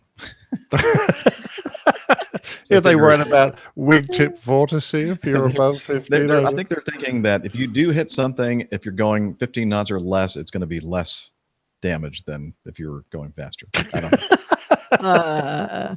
I think you're still going to destroy whatever it is that you. Well, I'm going to go get it here in a second, but I'm pretty sure there's a minimum speed of 20 knots for anything that has less than that wingspan. Minimum speed? Yeah, it's a minimum speed. 20 knots. I'm going to go get it right now. Okay. I'll be right back. I would say that's not right. We'll see. Okay. Wait, So, is it just on the? Is it on the taxi diagram? Yeah. Let me look. I'll look too. Yeah. We'll just have various. There's no minimum speed anywhere that I've been that I recall. But we'll see. Okay. And while he's getting that, let's jump over to the next item in the news. Oh, there's like 5 million things on this taxi diagram. Just kidding. Yeah, there's a lot of stuff there. That's why they pay us so much money. All aircraft with wingspans greater than 214 feet, 65 meters are required to use taxi speeds not greater than 15 miles per hour. Oh, miles per hour. Taxiways ALM and so Alpha Lima Mike and Sierra Juliet. That's interesting they put miles per hour because That's what I no thought, airplane I've ever flown has a. It's going to give you an indication in miles. Well, the Cessna 172s made before a certain year do have airspeeds in miles per hour. Okay. But they certainly do not have wingspans greater than 65 meters. I hope not. Wow. Yeah, that's pretty slow, isn't it? So here's like the 12 nice thing. We got rid of that. Steph beat you to it, Dana. You're too slow, mate. You're going to be faster than that when you're captain. All right. Go ahead, Dana. Did you find it? No. We found something else regarding the wide. If you find something with a minimum speed, let us know. We found the speed restriction. Okay. I'm going to read all these things here. It's going to take me just a minute. Let's not read them to everybody. So while you're doing that. While you do that, let me Well, do I'm doing this. D. Sichuan Airlines. Sichuan. How did I do? Plane forced into emergency landing after cockpit window is ripped out at 32,000 feet, forcing an emergency landing. 2 crew members injured after flight control unit partially sucked out of jet. The pilots of a Chinese passenger jet, an A319, made an emergency landing after the cockpit windscreen was ripped out in midair. 2 crew members on the Sichuan Airlines flight were injured when the plane's window blew out. How many times do we have to say this in an article? Are we stupid? Yes. Okay. Stupid is as stupid does. I know. I'm the one that's reading it stupidly. The jet's flight control unit was badly damaged by the resulting sudden decompression. Some parts of the system were reportedly sucked out of the gaping window, forcing the pilots to fly manually, landing the airliner safely at the southwest Chinese city of Chengdu. One pilot, thought to have been the flight's first officer, suffered scratches and a sprained wrist during Monday morning's drama. Wow, if that's all he suffered, I'm thinking he got away pretty good. Yeah, the pictures are pretty dramatic. They are. Yeah, the entire pane, the forward windscreen panel in front of the first officer's position is gone. Well, and did you see the interior picture? Yeah, you see the instrument panel is actually deformed quite considerably, trying to get ripped out that hole because, of course, you know, when you have a rapid decompression, there's a lot of sucking going on there. Yeah, there's a big chunk from the ceiling and the center of the cockpit that's come down. I mean, I don't think people realize, just how much a big volume of air can damage an aircraft when it all tries to move at once, like out of a window. I mean, there have been cases where the floor of an aircraft has buckled so much during a decompression that it's actually broken flight control lines and that sort of thing, because it can deform. And the flight deck, the closed flight deck door is another classic, because we've all got it closed and locked now. If we get a deep decompression, they have to have blowout paddles to allow the air pressure to equalize. Otherwise, that entire door might come in, or the actual back of the cockpit might come apart as the air tries to escape from the cabin through that hole there. So the fact that FCU, that flight control unit, the way they normally control the height and speed of the aircraft and the heading, has been ripped upwards is not unexpected, because all the air behind that instrument panel in the avionics bay will be trying to get up and out of that window. And so that was obviously the weakest area, since it's designed to be taken out. The fasteners presumably came loose, but it's pretty dramatic, Jeff, isn't it? Very dramatic. Very dramatic. There is a video. So this is interesting to me, and perhaps to many of you, that what precipitated this was the aircraft windows, especially the cockpit windows, are pretty complex devices or pieces of equipment. Many panes of glass and polycarbonate material, and then some other film in between some of these layers with electrical circuitry, etc., for the anti-icing feature. It warms the window up and keeps it from icing up, and it also gives it some extra strength and extra. I'm trying to think of the word, but for bird strike protection and everything else. So there's a lot going on. Pliability. Yeah. And so when you end up having something that starts arcing, and typically it takes out the outer layer of the window, which is not a critical component. I mean, it can be distracting and it can make a lot of noise, but it's not structurally significant. It's when it's the inner pane, that's a structural thing. And in this case, it turns out that the piece of the window that actually cracked was the inner pane. And but the thing that I think is interesting about this is that when they're flying along at 32,000 feet, and this thing starts doing this arcing thing, I'm assuming it was the first officer that had his phone out and he was taking video of it. And I'm thinking, I think if I were you, I would be like, put the phone away and get the airplane like at a lower altitude and start thinking about where you're going to put it down, because this could end up being a bad thing. But I don't know. Maybe that's just because I have the luxury of knowing what happened in this case. But what do you think about that?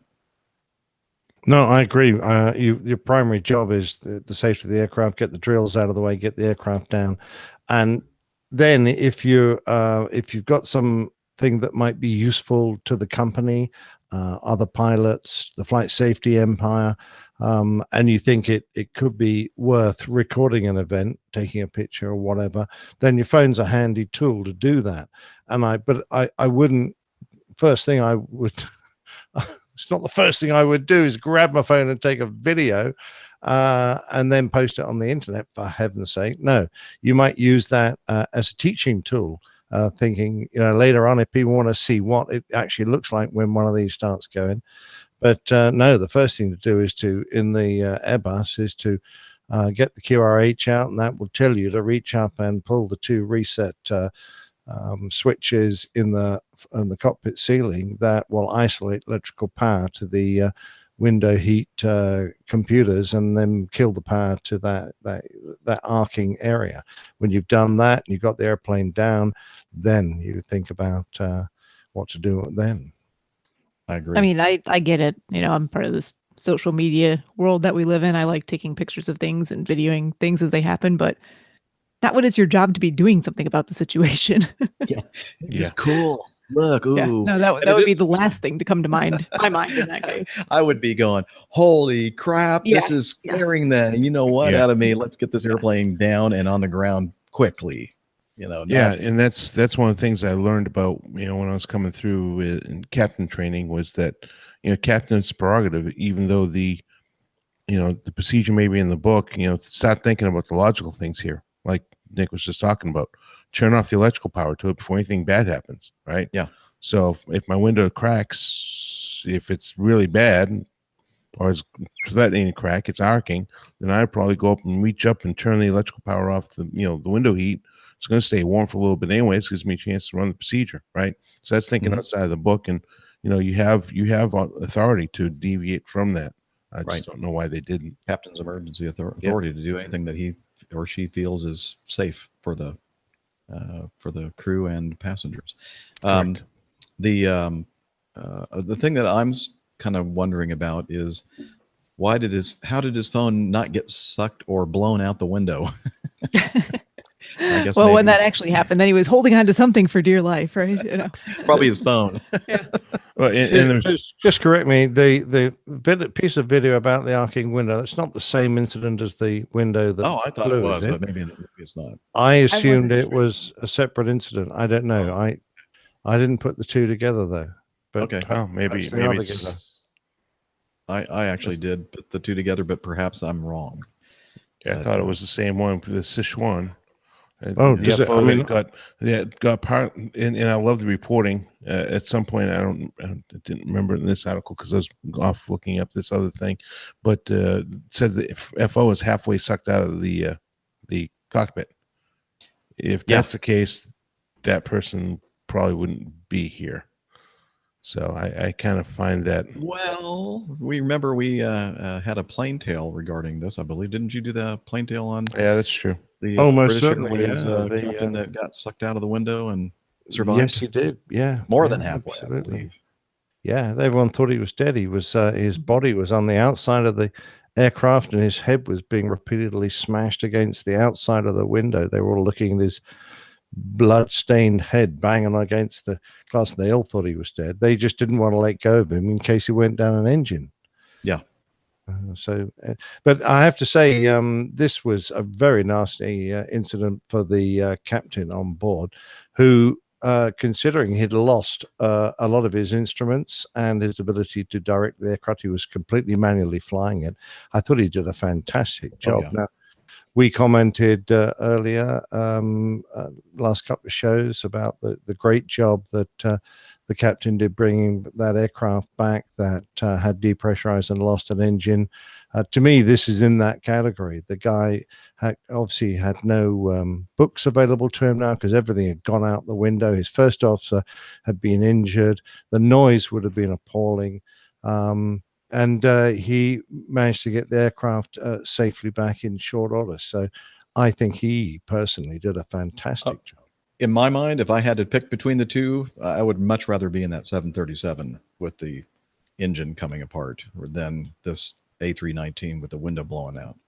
Yeah, I think you're right. Just that the flight is such a hostile environment in that howling, freezing gale, and you're trying to do your job and you can't hear anybody. It would have been an appalling situation to be in. Interestingly, the gentleman that gave us some inside information regarding a couple of events in Vietnam, Alejo, wrote in and said, "Hi, Alejo again. Alejo, excuse me, Captain Jeff, about your Vietnamese. Let me tell you, is almost perfect. Either my mother language is Spanish, but after wait a minute, I guess maybe he means even though my mother language is Spanish, but after living 3 years in Vietnam, I can speak a little Vietnamese." So I have some information from inside about the incident on the Sichuan Airlines, the one we're talking about here. This is the translation of the interview that was made to the captain, or by the captain of the flight crew, a few hours after the incident. And let's see, the flight was to Lhasa. Due to the high terrain, only most experienced crews are able to fly there.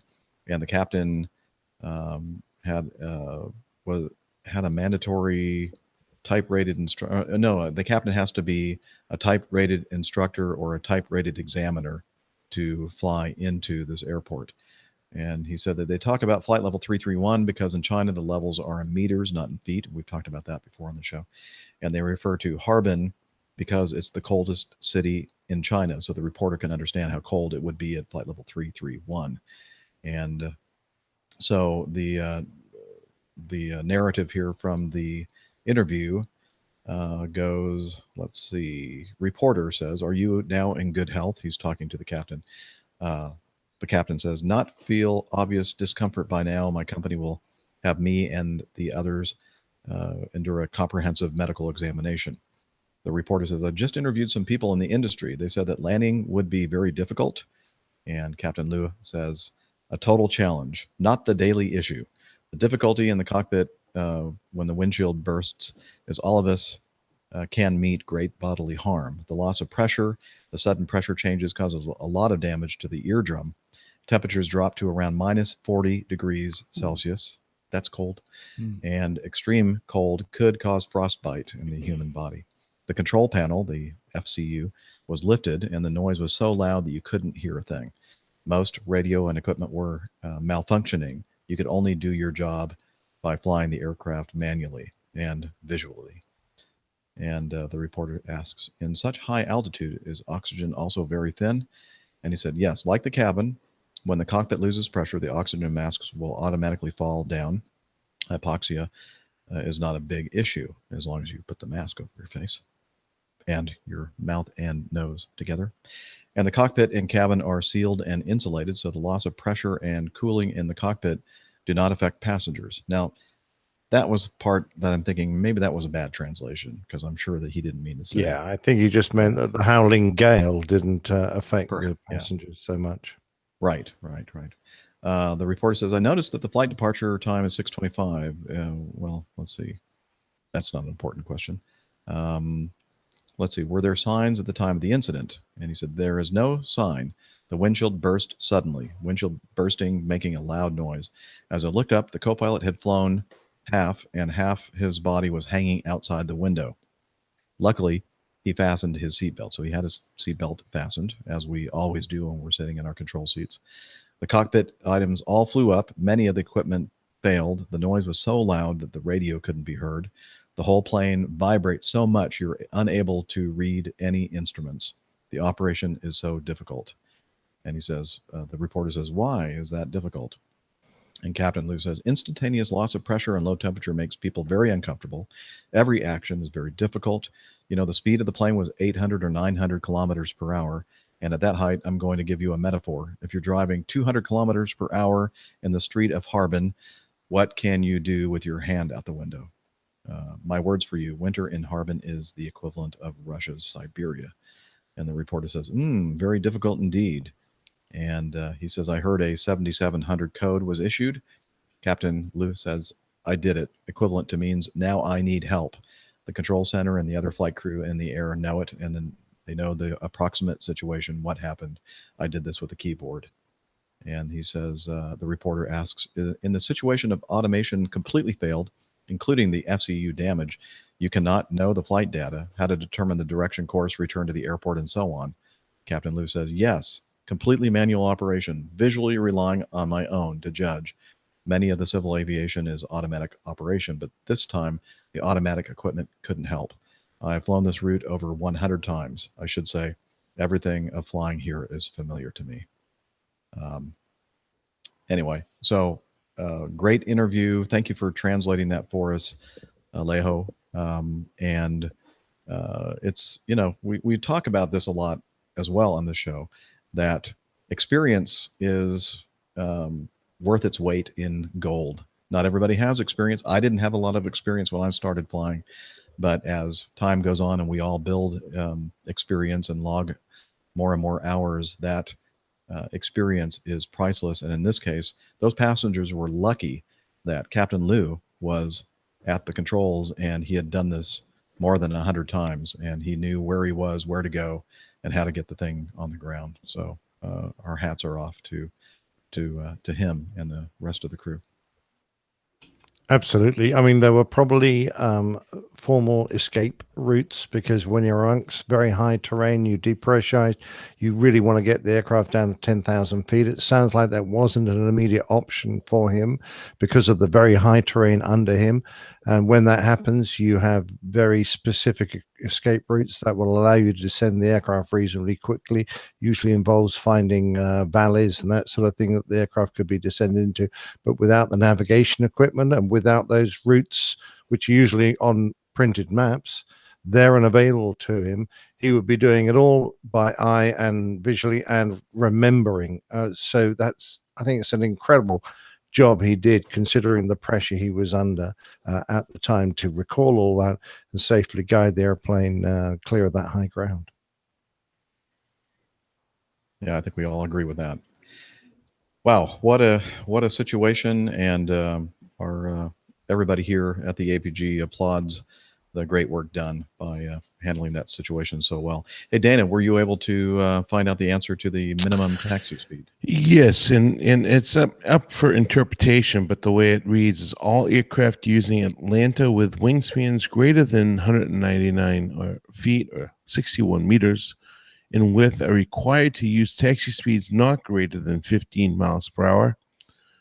Parentheses, normal taxi speeds are 20 plus miles per hour, into parentheses, at all times on all taxiing airfield pavements and surfaces.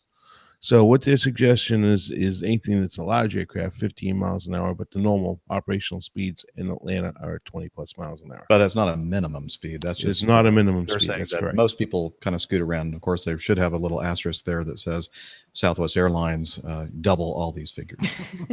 Yes. They're 40 plus V1 V1 is rotate. Yeah. They're Putting pulling forward really pressure. down a taxiway. They're the only airline I know who give their captains a big horn, so he's behind you on the taxiway. If you're not going fast enough, you can hear it go. Hey, we love you guys at Southwest. We really Yes, do. we do. Yes, we do. We're just having fun. It's funny because it's true. No, I'm just kidding. Actually, Not yeah. really. I'm not kidding. No, yeah, really. Okay. And then finally in our news folder here, the man who ignited a midair brawl on a Seattle to Beijing flight was sentenced recently. Joseph Hudek, the fourth, claimed that his bizarre violent behavior on a Seattle to Beijing flight in July came after he ingested edible marijuana just before he boarded the plane. Oh, that's a great idea. I'm deeply sorry for everything that's happened, he told the court. A Florida man went berserk last July on a Seattle to Beijing flight, beating passengers and crew members with a wine bottle before being subdued. He was sentenced to 2 years in prison. He says, I'm deeply sorry for everything that's happened. Yeah, he's sorry that he has to go to jail for 2 years. Let's see. He was on a employee travel pass, his mom being an employee of that airline.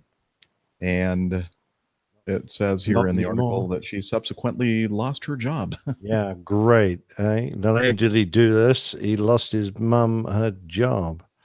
Yeah, he says that Wow. he how many did he actually ingest? He says at least 3, maybe more, 10-gram marijuana candies before boarding the airliner, and then he suffered delusions, hallucinations, and marijuana-induced psychosis. And so he was up there. He was trying to open the door in flight. He got the handle about halfway. Of course, we've talked about the fact that there's no way he could actually open the door in flight, being pressurized as it was. But the flight attendants up in the galley area where he was trying to open the door hit him on the head with not 1 but 2 bottles of wine. One of them breaking. Ah, And what it a didn't seem poor. to phase Well, that's just sad for the wine at that point. I mean, Jeez. Wow. no, that is crazy. It's a crazy story. But it's like I feel bad for his mom. But anytime I've traveled on a employee pass or a buddy pass, which I've done in the past, I've been told pretty explicitly by the person giving me that privilege that basically you have to be you're on your best behavior. You're representing the airline to some extent. You should show up not looking like a slob. Yes. And behave yourself. behave yourself. And that goes for all passengers, really, I think, but especially when you're doing it on basically as a guest of the company at that point. Yep. The prosecution was recommending the maximum 5 years sentence, but they said because of the fact that he was young, a lack of criminal history, and the 300 letters of support the court received on his behalf, the judge said 2 years will do it. So I feel a bit sorry for the passenger who he attacked, suffered facial injuries, and said he's got permanent damage to an eye, and also he received brain injury. So that's permanent. And all he got off with was 2 years. Excuse me, I'm sorry. Yeah, that person's now has a life sentence. So I have no sympathy for the guy. No, I don't think any of us have. Well, there you have it. We end with great news. Uplifting stories here. Uplifting story, yes. That's what we do here at the APG. And now, the best part of the show.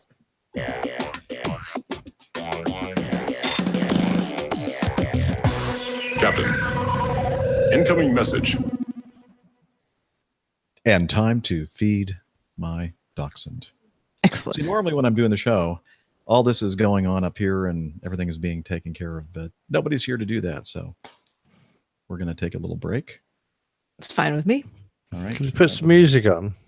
Yeah, put some music on because I'm going to step away, and I think. All right. Let's see. What kind of music do you want me to play? Oh, some jazzy. Jazzy, like this. Is that okay? Perfect. That's not ABBA. Oh, you wanted ABBA? Oh, well, I guess I could go. No, I'm not going to do that because then YouTube's going to get upset with me. Enjoy the music. We'll be right back. We'll be back.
Joey Alexander.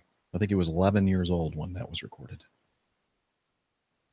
Can you Really? believe it? Really? Yes. Good Lord. Bit of a child prodigy. Yes. It was a TED. It was a TED thing that was recorded from.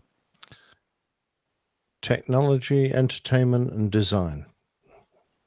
TED Talks. Yeah. Okay. Well, everybody ready to continue this thing? Ready. You bet. All right.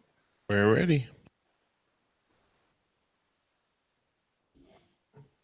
Let's start off with this audio feedback that Brian sent us in. Passenger Brian, excuse me, not Passenger Brian, Pasadena Brian, also known as Brian Coleman, the associate producer of the Airplane Geeks. And Dana, he asked several or made some comments and asked some questions that we covered on the last show, but you weren't with us. And he had one specifically for you.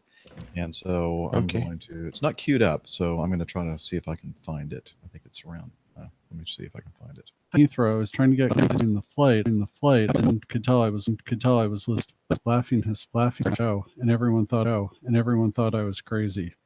Oh well, it happens. Tony, Dana, or whatever your name is. I guess now it's Captain Dana. Congratulations on moving to the left seat. Here's a question for you. With the upcoming retirement of the Mad Dog, why did you choose to move to the left seat versus some other aircraft? Was it even an option for you to move to another aircraft? If it was an option for you to move to another aircraft, which would it be? Or if it wasn't an option for you, when the Mad Dog is finally retired, what aircraft would you like to move over to? And will you move over as a captain now that you're a captain, or will you have to go back to being a first officer? Just wondering. Hope all's well with everyone. Keep up the great shows, and look forward to listening to future episodes of Airline Pilot Guy. This is Pasadena Brian. Fly safely.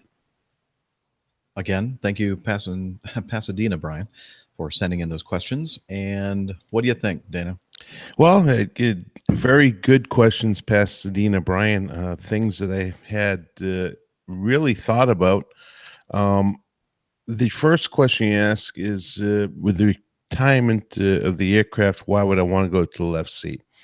Well, Brian, it's a very simple question. I didn't want to leave the aircraft prior to me flying it as a captain. I've been on it for a very long time, and I think that would have been one of my biggest regrets in life if I had gone ahead and not flown the aircraft as captain. So I decided, even though I know the aircraft's life expectancy is coming to an end, I wanted the opportunity to go ahead and fly in the left seat on the aircraft that I spent 3 years teaching, in the last better part of 10 years flying. So I love the aircraft, and I don't think I was ready to move on. So I made the right choice to go to captain. If I was to go to another aircraft, the bottom line is, Brian, is I'm more of a quality of life guy, so I would have moved over to another aircraft, but it would not have been as captain. There are only 2 aircraft in the base I'm in that I can hold the left seat, the 88 and then the 717. The 717, I'd be super junior, with only 6 or 7 guys junior to me. So I'm not necessarily in a very big hurry to be in the left seat, but I knew that this last bid award that came out a year ago was probably going to be my last likely opportunity, and as it's proven out so far, the last opportunity to go to the left seat. When the aircraft retires, where am I going to go? I'm going to try to hold on as long as I possibly can. With quality of life being an issue for me, I prefer, and even for my award next month, I bid reserve, even though I can hold a regular line with a regular schedule. I bid reserve so I can be off on the weekends, because that's what I prefer, because I do enjoy spending time with my beautiful bride, and that's when she's off, is on the weekends. So that's a big factor in anything that I do. We don't have any children, so it's just the 2 of us. So it's important for me to spend time. I can go to the grave, with more money in the bank, but, I can't buy time back. So that's a big factor. So where will I go? I don't know. That is a moving target. I'm thinking about actually bidding back to first officer in the very near future, depending how the progression goes. If they do offer more captain positions, which they have not as of recent on other equipment, and senior guys ahead of me decide to leave the aircraft, i.e. Jeff, or Tony or Gary. I know Gary's biting at the bit to go to the 737. So another buddy of mine that I know is trying to go to the Airbus. So if there's enough guys that bid off the aircraft ahead of me, I'll stay on it longer and probably enjoy it till the end or closer to the end. If things don't work out, they don't start offering left seat positions and they continue to displace off the aircraft, guys junior to me, so I get down towards the bottom, I may just volunteer to go back to first officer. And what aircraft will I go to? Well, that's a moving target as well. I'm leaning towards, and Nick's going to love this, Nick will really love this because I'm really leaning towards going to the Airbus 320, 321. Oh, Now, dear. Oh, dear. I need to have a word with Airbus, I think. no kidding, huh? The God honest truth and the real reason is not that I dislike Boeing. I particularly like Boeing, but the Boeing 7576 fleet is also a shrinking. What did I say there? Shrinking fleet. I hope I didn't say anything bad. So I know that aircraft is going to be going away, and I don't want to go and train on another aircraft and only to have to train in another couple of years because I get booted off that as well. And the 737, I got to be honest with you, I'm a big guy. I mean, my shoulders, I've got 54, 52, 54, 56, depending on which way you measure inch shoulders. And I just don't fit in the flight deck very comfortably, especially with us having our EFBs attached to the window. It cuts into my arm. So the moral of the story is it leaves me with only one particular aircraft that we're getting a lot of, and that's going to be the Airbus. The other... I prefer Siemens. Oh, my. So anyways, I was just about to finish up. Well,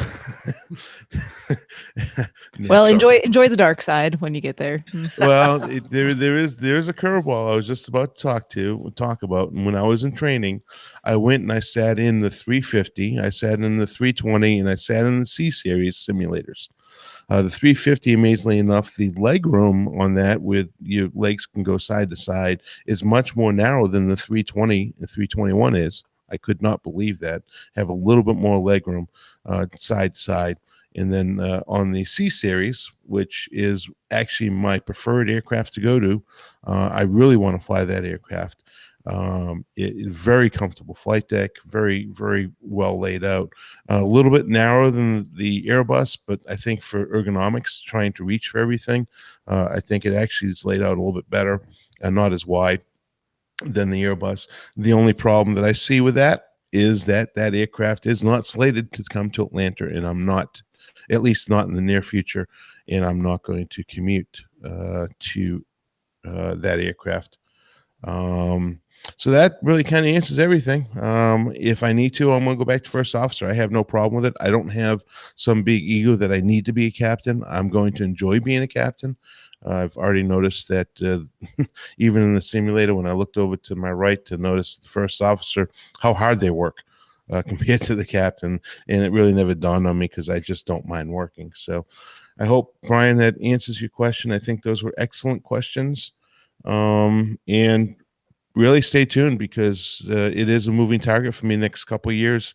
And, the one other thing is how many guys retire and where they retire and what they replace those or whether they replace those, because lately, I got to be honest, we've been shrinking, even though it doesn't seem like it. We've had no growth whatsoever. So we'll have to wait and see. Wow, wow, wow, wow. All right. I don't know if the Airbus want you. Ouch. Wow. Wow. We actually have a little list of pilots that we're not going to let fly the Airbus. You do know that. Yeah. But I could put in a word for you if you want me to.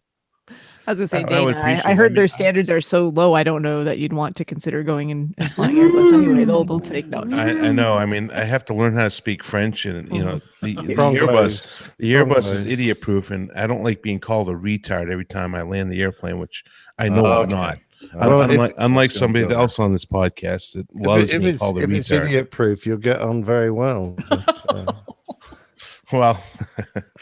Okay. There's a lot of mutual love here on the APG. Say that. Now, James Balch asked a very good question. No long haul, Dana? The answer to that question is I have to pull up my passport. I've gone way too far.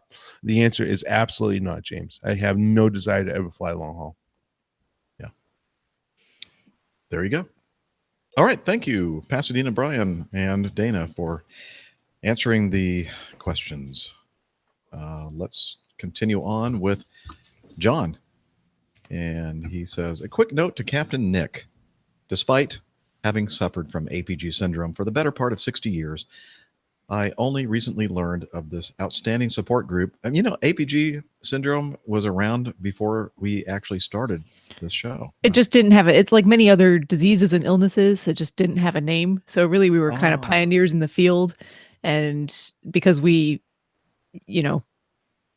we're there to acknowledge it and bring everyone together, we get to name it. So. There you go. Okay, I'm happy with that answer.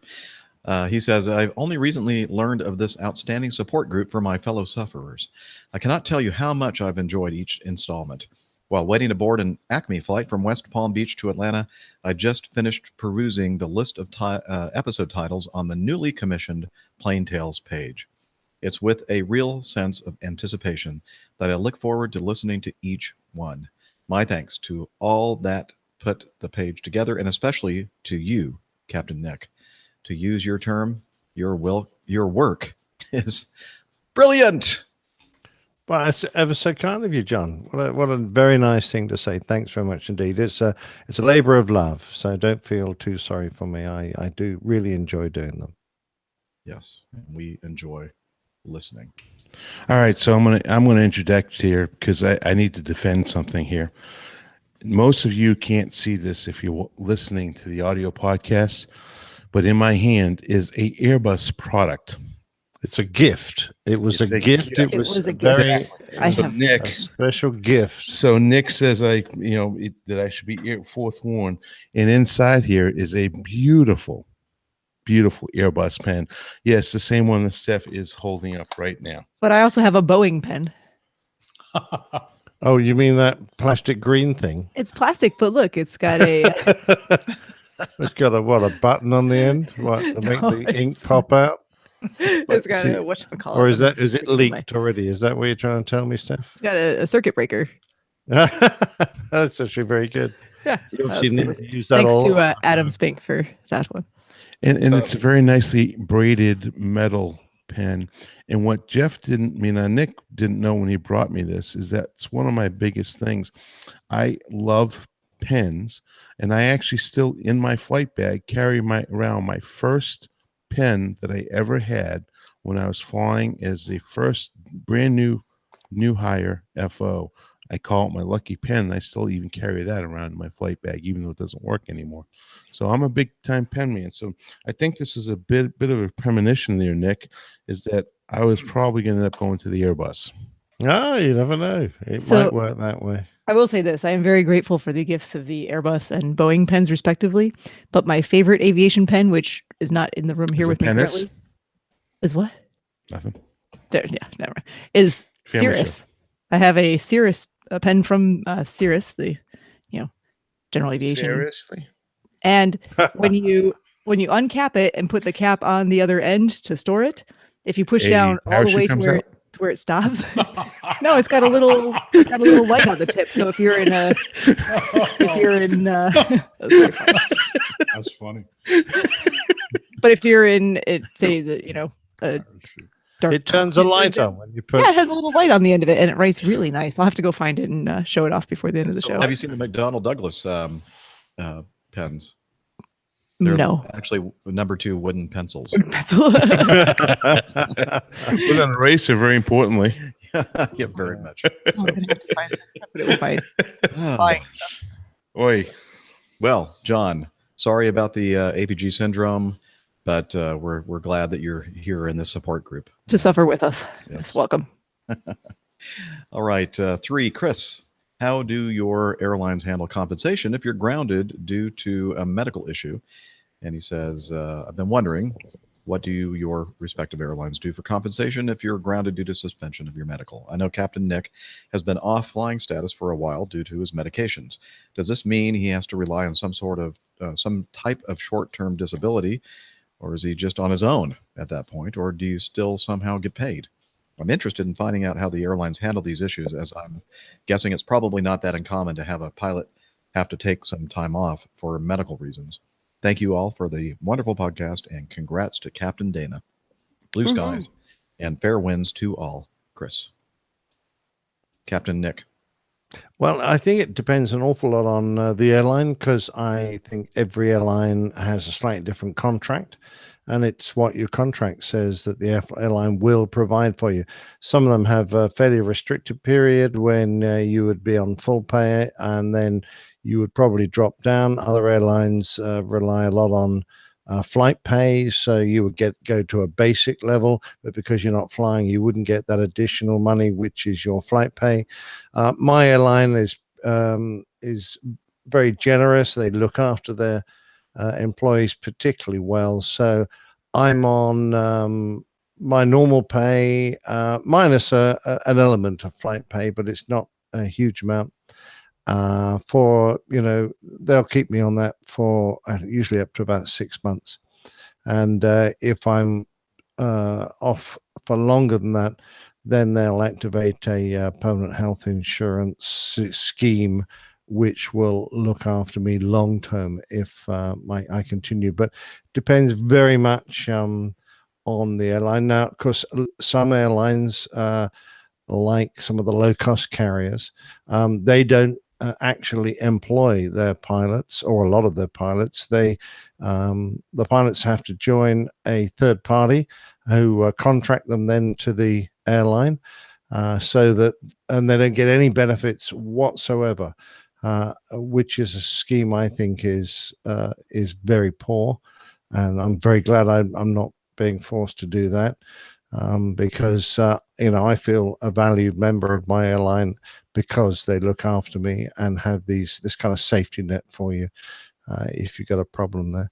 Whereas if you are effectively self-employed, as some pilots are, if they go sick, they don't get paid. So I consider myself a lucky man. Yeah, I mean, well, Jeff's gone, but I can answer for Acme on this side, and that is if you do go out and you get your sick time allotted, that you have allotted per year based on how long you've been with the company, and then once you utilize all that time, which will be approximately about 2 to 3 months worth of sick time available, maybe a little bit more, maybe a little less, depending on how long you've been here. Then you end up going out on short-term disability, which is about 50% pay. But we do have a mutual aid fund that will up to 2 years make you whole. But you can only utilize that. I think that's 2 or 3 times in your flying lifetime. So that's an individual contribution. So that's just set up here locally with our company. So that's how it's handled here. I don't know about other airlines. I do know that in the States, for the most part, you heard his name, my buddy Dave over at the Yellowtail Acme. He's been out on disability now with his back, and he's got pretty much the exact same thing. He's at 50% disability, even on long term. So a little different than what's over in what Nick's experiencing for us over here on the state side. I'm curious, what are the regionals like, Dana, and your friend there, John? Yeah, I wonder what kind of a contract he was on when he was flying. All right. Well, actually, I was out on medical because John mentioned, when he met me, I was in a boot and I was with Acme Junior at that point. Again, the same thing, 50% of they'd use an average. I think it's over the past 3 years, your 3 best months or something to that effect. So it was not a whole lot of money. So 50% of nothing is still 50% of nothing. And it's hard to live off of. But the only advantage to that is it's not getting taxed at the federal tax rate, so it's really tax-free money. So that helps out substantially. And Dave is who you talk about. His experience has been they actually just signed a new contract, and he's still under the old contract pay. So it's significant. I think it's about $60 an hour difference. So if you do 50% of 60, of course, that's $30 an hour difference that he's losing out on being in disability. So he's very motivated to try to get back to work. But that seems to be the standard here in the States for any company. And John, the small airline he used to work for, what was that like? It was a charter company. If you didn't fly, you didn't get paid. period. So I worked 2.5 straight years without being sick. And I flew on the average of 3 days a week. The rest of the time, I was doing my other jobs, various things that I was doing. So we had no contract. It was just a handshake. You'll do this and you'll get paid this for each day that you fly. And that's it. Okay, kind of hand to mouth stuff. Yeah. Okay, not ideal.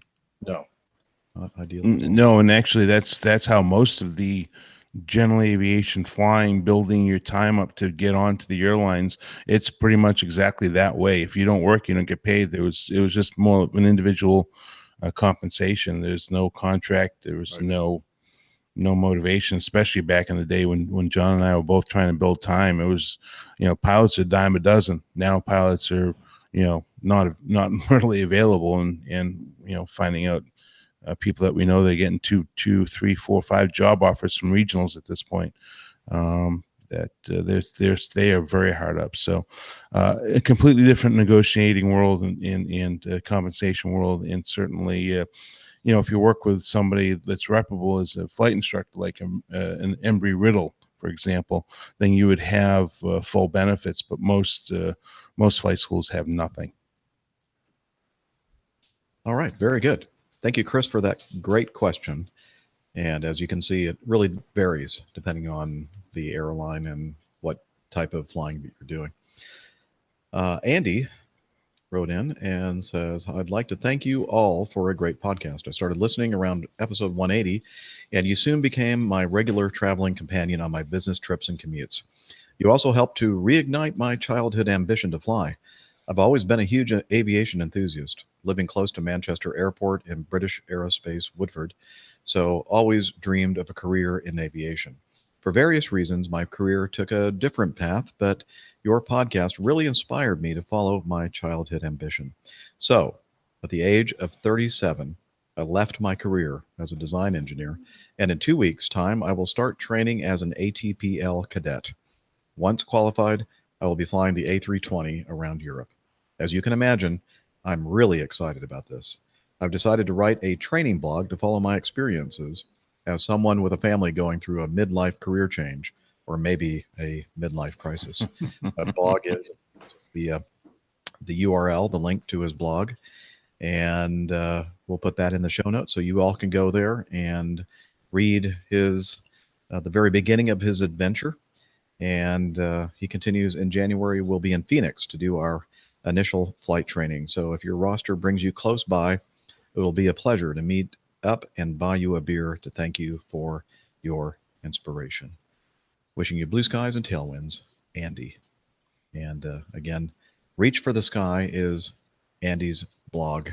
And not sure if I'm thrilled or terrified that you actually used our show to give you the inspiration to do this. We're I hope thrilled. it all works. We're thrilled. HR would like to edit for content there.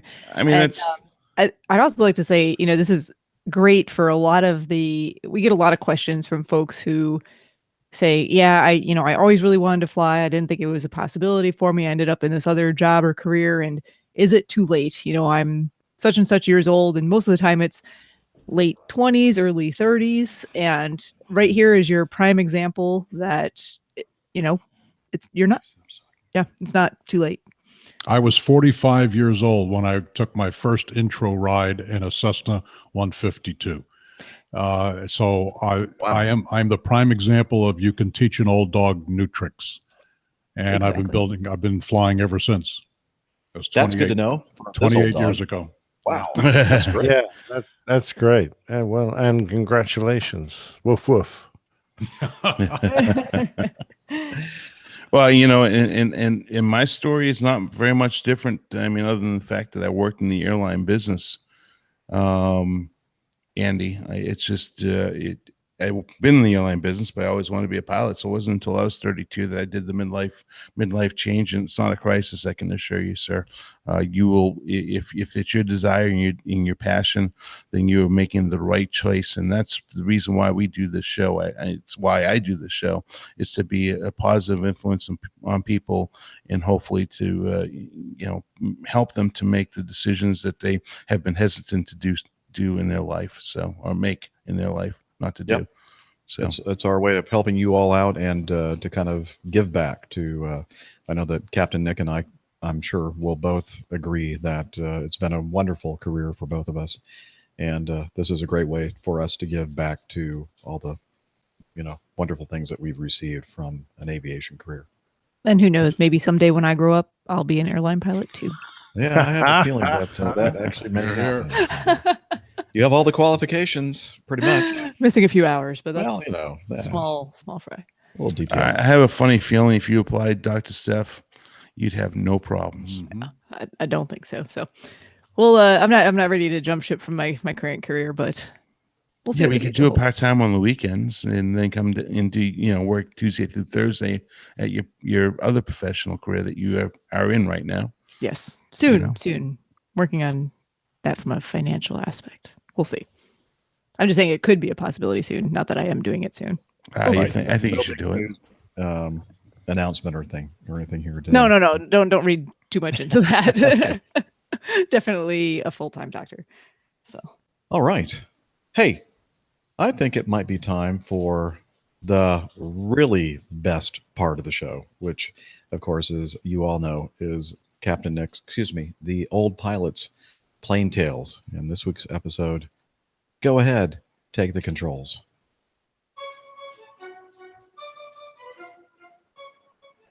The Old Pilot's Plane Tales. Go ahead, take the controls. There's a small line in the operations manual of my airline, and I'm sure a similar regulation in other airlines, which states that only a qualified pilot may occupy the pilot's seat during flight. To some, this may appear an unnecessary rule. After all, who would ever let someone else occupy that seat during a flight? And even if they did, what could possibly go wrong? I'm sure that some of us who have spent enough time in the industry can remember a time when we might have seen that rule being broken, with perhaps a pretty young cabin crew member being given a few minutes in one of the pilot's seats just for fun. The trouble is that we are so used to the aircraft always being handled by competent pilots, it doesn't occur to us what might happen should someone, without any understanding of the consequences, accidentally move or select something that puts us in a position that, in our most dreadful nightmares, we didn't see coming. However, as safe and benign as it might seem to put a loved one into the pilot's seat, even just for a few minutes, disasters have followed such a situation.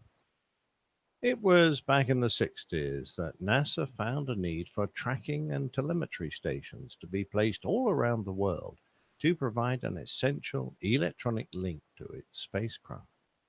In places where the terrain was too remote or hostile to build ground-based installations, an airborne station filled the gaps, which became known as the Apollo Range Instrumentation Aircraft, ARIA.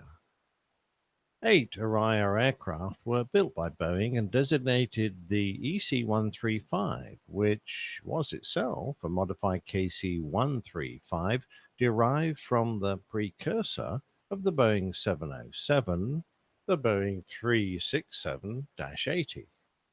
The Dash 80 was used on demonstration flights and was fitted with Boeing's flying boom for air-to-air refueling, which served as a prototype for the KC-135. The ARIA aircraft were highly mobile and could operate worldwide to receive and retransmit the astronauts' voices as well as record telemetry. 8 of the original aircraft were redesigned as advanced range instrumentation aircraft, and on the 6th of May 1981, one was conducting its last ever flight out of Wright-Patterson Air Force Base on a training mission before being retired. On board were 17 crew members and 4 passengers. The Air Force had just introduced a program to allow spouses to see firsthand the contributions that their loved ones made to the military.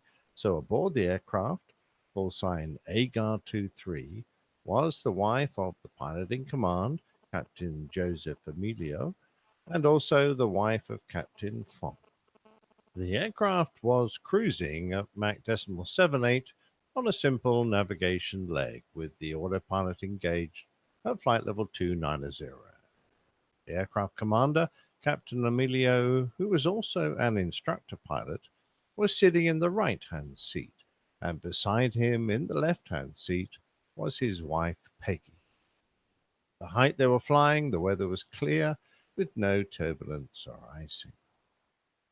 Agar 23 had been working Martinsboro Low Sector Controller, but it had just been switched to Baltimore High Sector Controller.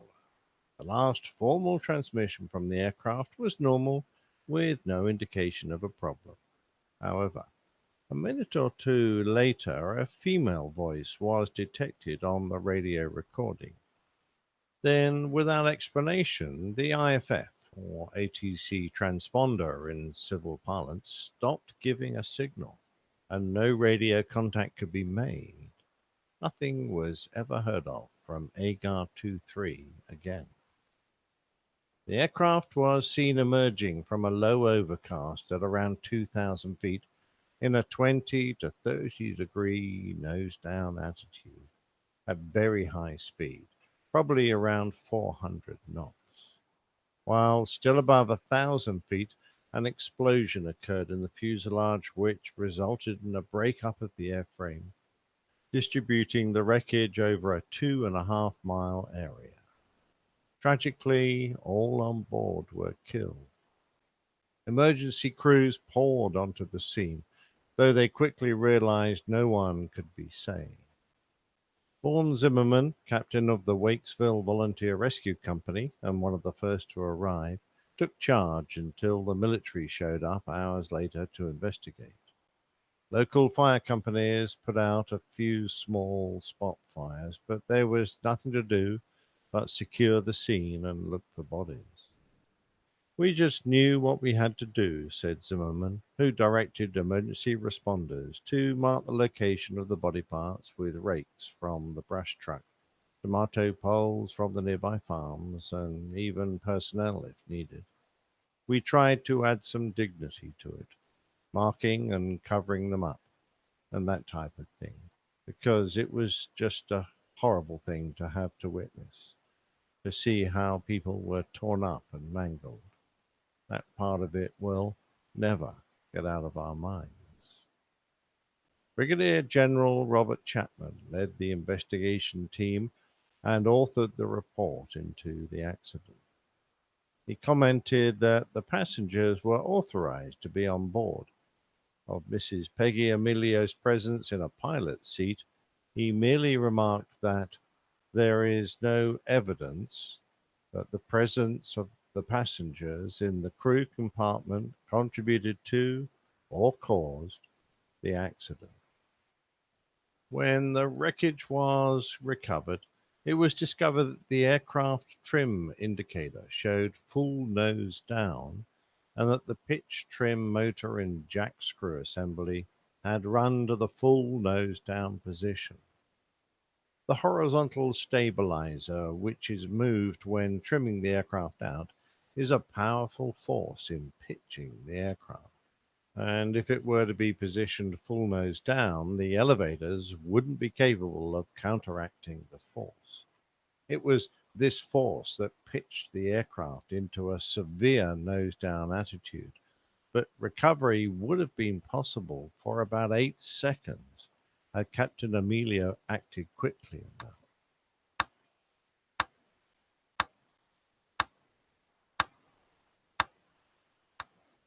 However, The aircraft generators tripped off when under negative G for more than 2 seconds, so the alternating current electrical power to drive the trim motor back quickly would not have been available. Also, at some point, the trim cutoff switch had been activated, presumably to try and stop the trim from moving further. In order to manually move the stabilizer back to the neutral position, the trim wheel would need to be turned through 35 revolutions, a slow and laborious process.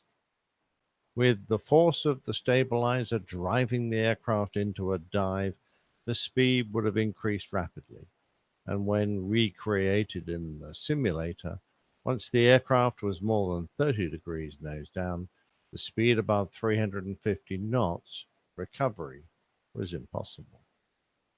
There was no evidence of a trim motor runaway, although such an event had resulted in the loss of a KC-135, and there was no explanation for Captain Emilio's failure to react to the out-of-trim condition in time. The brigadier stated that the pitch trim motor moved for undetermined reasons. Furthermore, soon after the accident, Brigadier General Peter Odgers, at a press conference at Andrews Air Force Base, said that how that happened is unknown. I would have to say it was mechanical. However, in a subsequent court case concerning the accident, Boeing proposed an alternative hypothesis. It was contended that the pitchover may have been caused by Mrs. Emilio, seated in the left-hand seat, activating the trim switch on the pilot's control wheel instead of some other control, such as the intercom switch. Our accidental movement of the trim would have gone unnoticed, since the autopilot would compensate by applying elevator pitch until, approaching full deflection, it reached its limits and disconnected. Placed suddenly in a negative G pitchover and with a major loss of electrical power, Captain Emilio would have struggled to move the trim back to where it should be, since he was in the wrong seat to get easy access to the single trim wheel positioned on the other side of the center console. As tragic as this accident was, it pulls into relative insignificance when compared to the second part of this tale. There were 63 passengers and 12 crew aboard an Aeroflot Airbus 310, wending its way gently from Moscow to Hong Kong in 1994. Most of the passengers were businessmen returning to Hong Kong and Taiwan after looking for investment opportunities in Russia. Once a year, Aeroflot allowed the pilots to take their family with them on a trip at a discounted fare, and on this day, the relief pilot, Captain Kudrinsky, had his 2 children with him, his young daughter Yana and his 15-year-old son Eldar. Since the operating captain was on his break, there were 5 people on the flight deck. Captain Kudrinsky with his children, First Officer Piskayov, and another pilot flying as a passenger, Vladimir Makarov. They were talking to Novosibirsk control and approaching Zikar when Captain Kudrinsky got out of his seat and let his 12-year-old daughter sit there in his place. "Dad, raise me up," she said, so that she could see properly. The aircraft's autopilot was engaged, and no one voiced any concerns at what was happening. While she sat there, her father pointed out stars and city lights and warned her not to push any button. Then, no doubt excitedly thinking she was going to fly the airliner, her father adjusted the autopilot heading a few degrees to give her the impression that she was turning the aircraft. "Fly the airplane a bit," he said. "Hey, Yana, are you going to fly it? Go ahead. Take the controls." A short while later, Kudrinsky let his son occupy his seat, who, like his sister, took hold of the control yoke. "Let's get a picture of the pilot," said Eldar's father. You're taking a picture? Yes, I am. Gudrinsky showed his son the same maneuver that he had done for his daughter before Eldar asked, "Can I turn this, the control?" Gudrinsky said, "Yes. Okay, watch the ground, where you're going to turn. Go to the left, turn to the left." After a few degrees of turn, Captain Kudrinsky turned the heading selector back to the right in order to regain his proper track. But his son continued to apply pressure to the control unit. As the wings came level, the aircraft, receiving conflicting demands to the ailerons, triggered a torque limiting device that mechanically declutched the autopilot from the lateral controls. The autopilot was still electrically active and connected to the pitch controls, but Eldar, a 15-year-old, was now controlling the aircraft in roll. The mechanical safety system that uncoupled the autopilot from the ailerons did not raise a warning to the pilots. However, the aircraft operating manual stated that working against the autopilot is defined as an abnormal procedure and should be avoided, and the autopilot override is a safety mechanism that operates outside the boundaries of normal aircraft operations. If it is suspected that the aircraft is not behaving normally when the autopilot is in command mode, disengage the autopilot immediately. Warning: do not attempt to correct the flight path by manipulating the controls if the autopilot is not disengaged. If Piskarev, an experienced pilot, had been the only one holding the controls, he could not have failed to feel the autopilot disconnect itself. But as it was, nobody noticed. With the aircraft uncontrolled in roll, it began to diverge and the right wing slowly dropped. It was happening at a rate too slow for the inner ear to detect, so it went unnoticed through 20 degrees towards 45 degrees of bank. At the same time, the pitch channel of the autopilot was trying hard to keep the aircraft level, and as the bank increased, it applied more and more pitch control force to keep the aircraft at the same altitude. Kudrinsky was busy with his daughter when Eldar said, "Why is it turning?" "It's turning by itself?" asked his father. "Yes." The pilots discussed the problem and thought the aircraft might be entering a holding pattern. But with the auto thrust increasing power to maintain speed and the bank continuing to increase, the autopilot completely disengaged. At 50 degrees of bank and 1.6 G, the aircraft began to buffet and stall. At any point, had First Officer Piskarev intervened, he could have salvaged the situation, but his seat was pushed far back, and he was obviously also unaware of the increasing angle of bank. It was probable that his difficulty in regaining control was compounded by fighting Kudrinsky's son, who was also moving the yoke. With 90 degrees of bank and the nose 40 degrees below the horizon, the aircraft reached 400 knots. And at last, pitching up, Piskarev hit the elevator backstops, reaching more than 4.7 G and exceeding the aircraft structural limit. He closed the throttles and, to quote the accident report, under the emotional stress of the situation, pitched the aircraft steeply upwards with no power coming from the engine.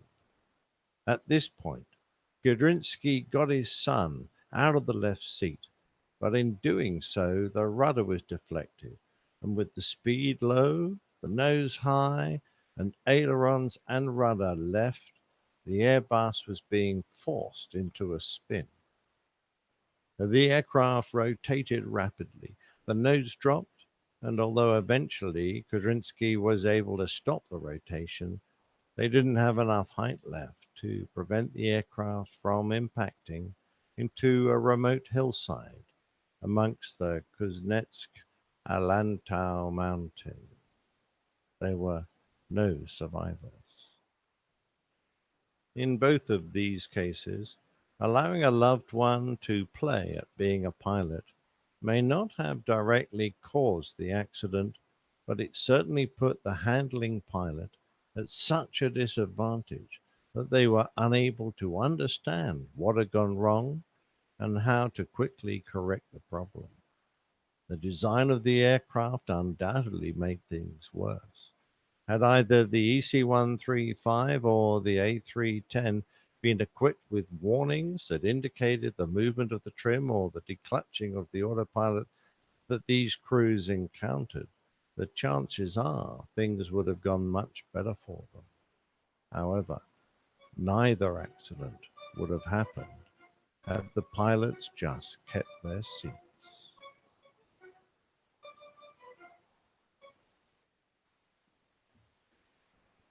Plane Tales is a featured segment of the Airline Pilot Guy Show Aviation podcast. Find us at airlinepilotguy.com. Wow. Every time I hear that story, I just think, oh, man. Absolutely. I know. It sends shivers down our back. And, you just think of all the opportunities they had from, start to finish of avoiding that. The primary one is not putting your son or your wife, come to that, behind the controls. Because, or if he'd, the first officer, if he'd not pushed his seat back so far, just in case he needed to take over, then and there's so many holes that lined up in the Swiss cheese model. Mm-hmm. Yep. Yeah, exactly. Yeah. Go back to that first one. What type of airplane was that? A Boeing what? It was an EC-135, so it was based on the KC-135, which itself was based on the precursor to the 707, which I think was called the 367-80. They just called it the -80. That was the one that Tex, did the what's his name, did the roll. barrel rolling. Yep. So that was the prototype version of the 70. The 70 was designated slightly different, and it looks slightly different as well. I'm surprised though that I guess when they made the 727, they changed the way all that worked so that, and it also surprises me that the trim wheel was only on one side, because most Boeing airplanes, the trim wheel, the manual trim wheel is on both sides of the console. And I actually had to go find a picture of the flight deck just to see what it was, and it unlike a lot of trim wheels where you only see part of it protruding above the console, this is an entire wheel, and it's only appears on the captain's side. So I guess the first officer could reach over and wind it. It's not a very big console. It's it's really only bits of throttles and other bits and bobs. And the other thing is that with the 727, if you actuated the trim when the autopilot was engaged, the autopilot would immediately disconnect. So maybe that's something that they implemented after this. And there's another aircraft, isn't there, where every time you activate the trim, it makes a clattering noise. Which airplane's that? It's a Mad Dog, because it's the Mad Dog. Is it? Oh, right. Not every time. Not every time. I mean, it's like a football round. Third degree. Well, see, with the Boeing, though, I mean, it's obvious when that trim is moving because it just makes a racket. It's So, but you're right. The Mad Dog makes a horrible sound when you... So I'm guessing that's to stop it quietly trimming itself to fall. Yeah, so you'll notice that, wait a minute, why is that thing making that noise? It's trimming on its own, and I'm not trimming the airplane, or the autopilot's trimming, but it's like continuing to trim, and it shouldn't be, and so something's wrong. Yeah. Now, I remember my father, who flew the 70, telling me that if they got a trim runaway, the wheel beside them started spinning faster and faster, and at some point they had to try and grab it and stop it, and they stood a good chance of burning the hands if yourself. It was. And it also has it has a handle on it too that pops out 90 degrees, and you always have to be very, very careful that that handle is stowed before you re-engage the trim system, because you can break your kneecap. No, I'm serious. It's very. So it's like you can tell a Boeing pilot if the trim is running, and you see them move their knee very quickly out of the way of the console. Yeah. Yeah, that's just something that you just learn right away, because you by that thing, that's for sure. Yeah. Oh, well, Another reason why not to fly Pavlovian. the 7-3. Yeah. Yeah, I know, but 8 seconds is a terribly. When you think about it, if you just stop speaking now for 8 seconds, it would seem a long time. But to appreciate what's happened and then turn that trim wheel 35 times, oh, give me a break. I don't think that guy stood a chance. No, even if he had been on the right side. And it reminded me also of the Air France tragedy, where the trim was all the way back, nose up, and by the time they finally realized that, it was too late. There was no way they could trim it out, and to regain authority of the elevator, because it just beyond. Yeah, well, that's what happened to the KC-135 that had a trim runaway. It went nose up. I thought it went nose down. No, this one, the previous one on the KC-135 went nose up, and the aircraft went into a stall, and then subsequently they lost control of the aircraft and it crashed. But it was the same sort of thing. They couldn't get that trim wheel sorted. That's such a powerful control surface, that entire moving tailplane. When it just runs away like that, you haven't got a hope. Wow. Well, another great plane tale, sir. Well, thank you. I'm going to try and find something a little more lighthearted next. Yeah, no more of this doom and gloom and sad, depressing. The Belgium, the Belgium, and this one, I'm starting to feel a bit depressed. Well, I mean, let's face it. How many shows are there really about aviation boredom? Because most of the things that happen in aviation that have interest that people want to hear about or learn about is not about us sitting there shooting an ILS down to minimums and we land successfully. That's a very good point. I shall tell the story that prompted me to go into this, apart from being reminded by a listener that of coming back onto the flight deck and seeing what was happening when I'd been and who was sitting at the controls. But I'll wait until I retire before I do that. Okay. Excellent. Good one. Maybe you can tell me privately over a few beers. Yeah. When you come over for Farnborough, we'll have a beer and I'll shoot that line. Excellent. Okay. I was going to say, Dana mentioned aviation boredom. Is that just the subtitle of this show?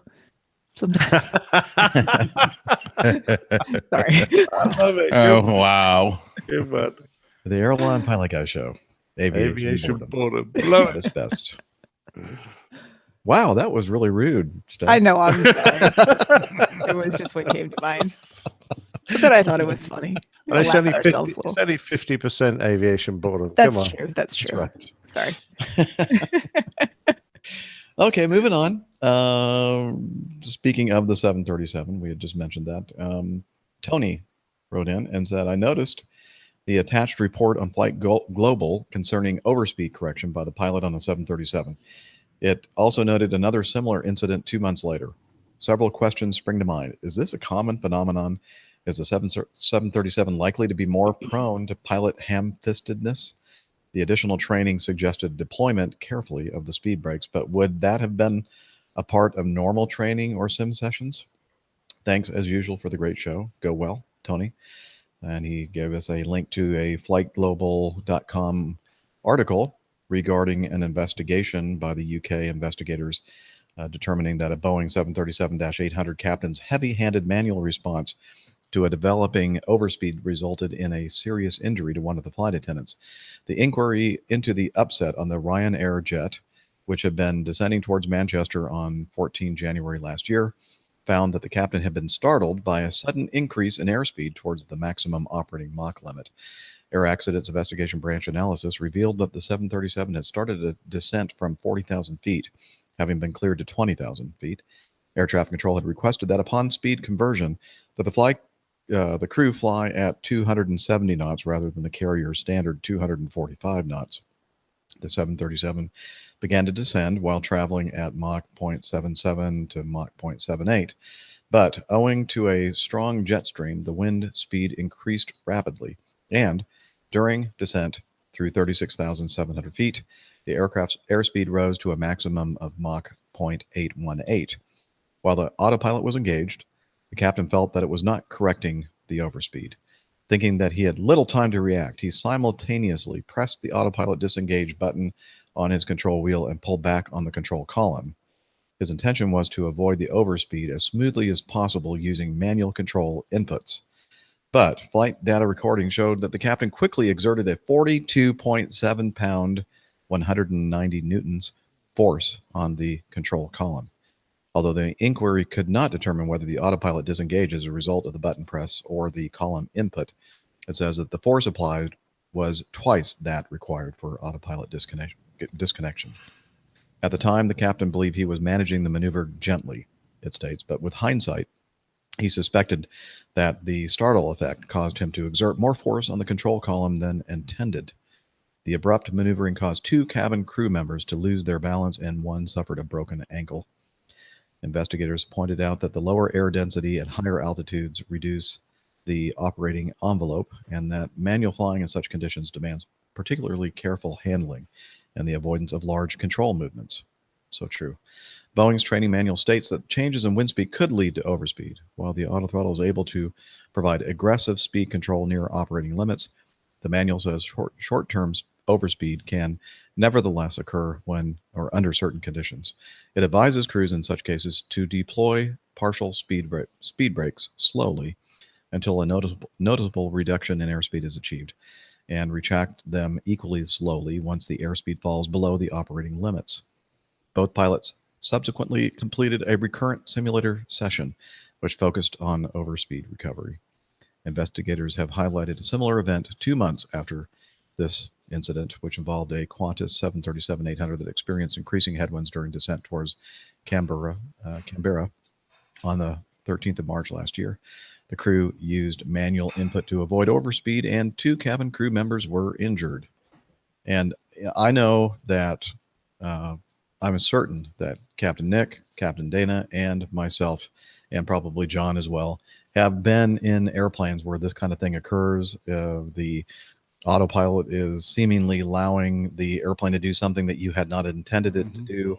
And because you want to quickly keep it from exceeding an overspeed or whatever exceedance, you quickly and sometimes ham-fistedly overdo it. And you have to be so careful when in these situations, and you have to think about the fact that it could injure passengers and crew.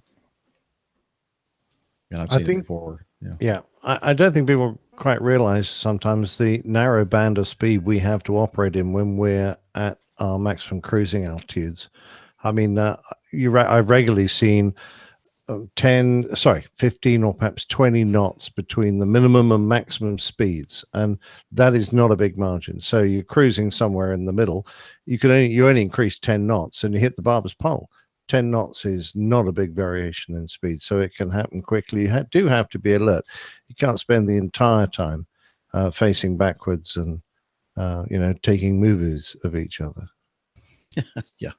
And, the other thing to keep in mind is that even if you maybe get a momentary overspeed or an overspeed warning, it's not like the wings are going to rip off the airplane. You have to think about the fact that what you may do to try to prevent it from overspeeding may actually be worse than just allowing it to momentarily go through the exceedance. Although in today's world, we have all these snitch systems, and it's even more likely that we're going to try to intervene, sometimes with not great consequences, because as soon as it is exceeded, then that's going to issue some kind of a report that is going to cause you to, get in a little bit of trouble. But Dana, when I was reading this, at least the airplane that we fly, my initial feeling, because sometimes this happens in VNAV, vertical navigation, and it controls airspeed based on pitch. And sometimes it gets a little bit aggressive with pitch control, and you could just tell that this is not going to work. And I always intervene before it ever gets to the point that it looks like it's going to suffer an exceedance by going into a different mode, in my case, vertical speed, and I'll even turn the auto throttle system off if necessary, and then just slowly, smoothly bring the pitch of the aircraft up so that it slows down and doesn't go through the exceedance, and you don't end up hurting people in the back. Yeah, I mean, I actually had a situation going back several years where in VNAV, the aircraft oversped itself. Mhm. And that is when you get into FMS idle, it will pitch the aircraft to whatever angle it needs to maintain the path. And it ignores, it's one of those gotchas. It will ignore the airspeed in which it's trying to hold. So let's say you're descending at 300 knots, but the path is below you, so it's trying to catch that path. So we'll continue to accelerate the aircraft. And this one particular incident, the captain was the pilot flying, and I said, "You are aware that you're FMS idle?" And he said, "Yes." So I said, "You have no speed protection?" He said, "Yeah, don't worry about it." So I sat there and watched the speed to increase, and he ended up going into barber pole. So company contacted me after we wrote up the aircraft for overspeed, and lo and behold, they said, "Well, do you realize that in FMS idle the aircraft will overspeed?" And I said, "I absolutely knew that, and I made the captain fully aware of it." So, the aircraft has protections in it, but it's not foolproof in any way. So, the important part is as one of my first flight instructors I ever had taught me, and you just alluded to, Jeff, is that smoothness counts. And especially once you're up at altitude. Now our aircraft can overspeed in descent, but we never get into that coffin corner, as it's called, very very often, because we're never up that high. I mean, very rarely we're above 35 ever. So when Nick's coming across the pond, I'm sure you get up to the upper 30s. I don't know what the max altitude on it is. What, 41,000, Nick? Yeah, 41. So, you get up into that higher altitude, then you start, experiencing like this aircraft at, at 40,000. It's a much more narrow range than what we normally feel in the Mad Dog. But the aircraft, if you don't watch it and monitor it, it will put you in that situation. And it's all about, it's our responsibility as pilots to be in charge of what's happening with the airplane, the path of the airplane, vertical path and lateral path. And if it's not going to do what you want it to do, then you take measures to prevent that from occurring. And just, as we see in this case, you just have to be careful when you take over, manual. There's nothing wrong with taking manual control. However, I think the initial action should have been, and I think all of us here would have done this, is to just take those speed brakes out and just, crack those speed brakes and try to, put some drag on the airplane to keep the speed from exceeding the maximum Mach. But yep, that's our SOP, Jeff. Mm-hmm. So, and the other thing that was interesting to me is it was a 737-800, and 0.81 is not that fast for that airplane. I'm not sure what the VMO is on it, but I was wondering about that. I was going to altitude have a big effect on that. Yeah, that's. Yeah, but I don't know. I at 36,000. I thought that the 800 with the new wing was a much faster wing, and in the 7.2, 0.818 wouldn't be a big deal. We always were flying at 8.2. I think 8.4 or 8.5 was our VMO on that one. Perhaps the 7.3, even with the new faster wing, is still lower than that. I don't know. I just thought that was kind of weird. Seems like it would have been higher speed. It must be a faster, slower wing. A faster or a slower, faster wing. Yeah, that's probably it. All right.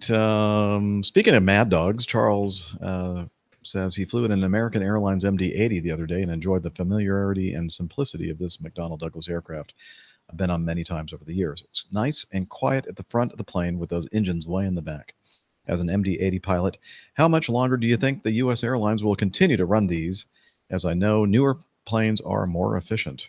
Thanks. Yeah, and we're running out of cycles as well on these airplanes. And as far as how long, I don't know. It seems to me that Americans going to be have theirs all gone pretty quickly. I think they only have about 40 remaining in their fleet at this point. At Acme, it's going to be a little bit longer, probably. If we had to guess, Dana, what would you say? 3 to 5 years? Well, the 88 is supposedly going to have to be retired by the end of 2020 because of the new what's that rule that's coming out? ADSB. ADSB. Mark my words. That's at the beginning of 2020. We'll get an exemption. I guarantee it. Okay, well. Oh, you can buy one of those $200 $40 things and stick it on the window. Well, this is it's just the receiver. Well, and we are, you know, we're parking 40 of them this year, so it's going away quick. The big question is the MD-90, and I think the issue with the MD-90. Well, we know what the issue with the MD-90 is. The engine.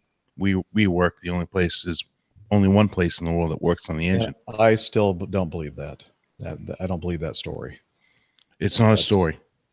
Yeah. Okay. My neighbor 3 houses down here in the cul-de-sac is the manager of the T-tail program at Acme, and he manages the whole entire, anything that has to do with maintenance of that aircraft. And the only place is in New Zealand. In the world. So after the show, do a Google search for MRO or overhaul IAE V2528, and you'll be presented with a huge list of places that do it. So that's why I'm kind of scratching my head. I'm not sure I believe that story. Okay. One place in Christchurch, New Zealand that does the overhaul for that engine, because maybe it's the only place we can get a contract. Well, that might be. There might be some other factors there, but I don't think it's the only place in the world that does overhaul on. Hey, if you're listening to the show, please send us some feedback and let me know whether or not that's BS or not, because I have a feeling it is. Anyway, I'm just always reminded of the fact that when we came out with the reduced vertical separation, RVSM airspace, how they said, oh, yeah, we're not going to be able to fly the DC-9 anymore above 29,000 feet when that goes into effect. Well, we all know that the DC-9 continued to fly above 29,000 feet after the fact because they got an exemption from the FAA. And so that's what I'm anticipating will happen with the Mad Dog. But maybe that's just wishful thinking. I think a lot has to do with the CS deliveries. Whether they actually happen. No, that's the factor. It's the number of seats that are coming in. And obviously when the new airplanes come in, more seat capacity, then the airline says, okay, we got to get rid of the older seat. And the other factor too right now is the Neos, the Airbus Neos. They're having issues with those engines, so that may push that back as well. Right. So there are a lot of variables here, and so if somebody tells me, yeah, I can show you this table where it says that all these Mad Dogs at Acme are going to be retired by this point, I'm going, okay, yeah, I've been around now for almost 30 years, and I've been through the L1011 fleet retirement, and I've been through the 727 fleet retirement, and you can show me tables all day long, and I can tell you that that's not going to be truth. Maybe even sooner, maybe later, probably later, but that's my guess. Okay, Matt sent us some audio via or covering the Wings over Illawarra, which was a great air show in the beautiful, great country of Australia. So take it away, Matt. G'day APG crew, this is MBF from Melbourne, Victoria. Just recapping our Wings over Illawarra meetup, which occurred last Saturday at Wings over Illawarra Air Show in New South Wales. It was a fantastic air show, and Ray Davis, myself, Glenn Towler, Sidestick Matt, and Grant McCarran were able to attend. Grant was pretty busy with his commitments with commentary with Ando. They both did a fantastic job. And Glenn came in from Wellington, New Zealand, just for the day. It was a fantastic effort on his behalf, and he didn't get in till about 1:30 in the afternoon, and we were able to finally meet and enjoy each other's company for the afternoon and enjoy all things aviation. The Australian Defence Force supported the air show, represented by the Australian Roulettes, the display team, as well as a couple of Hawk trainers and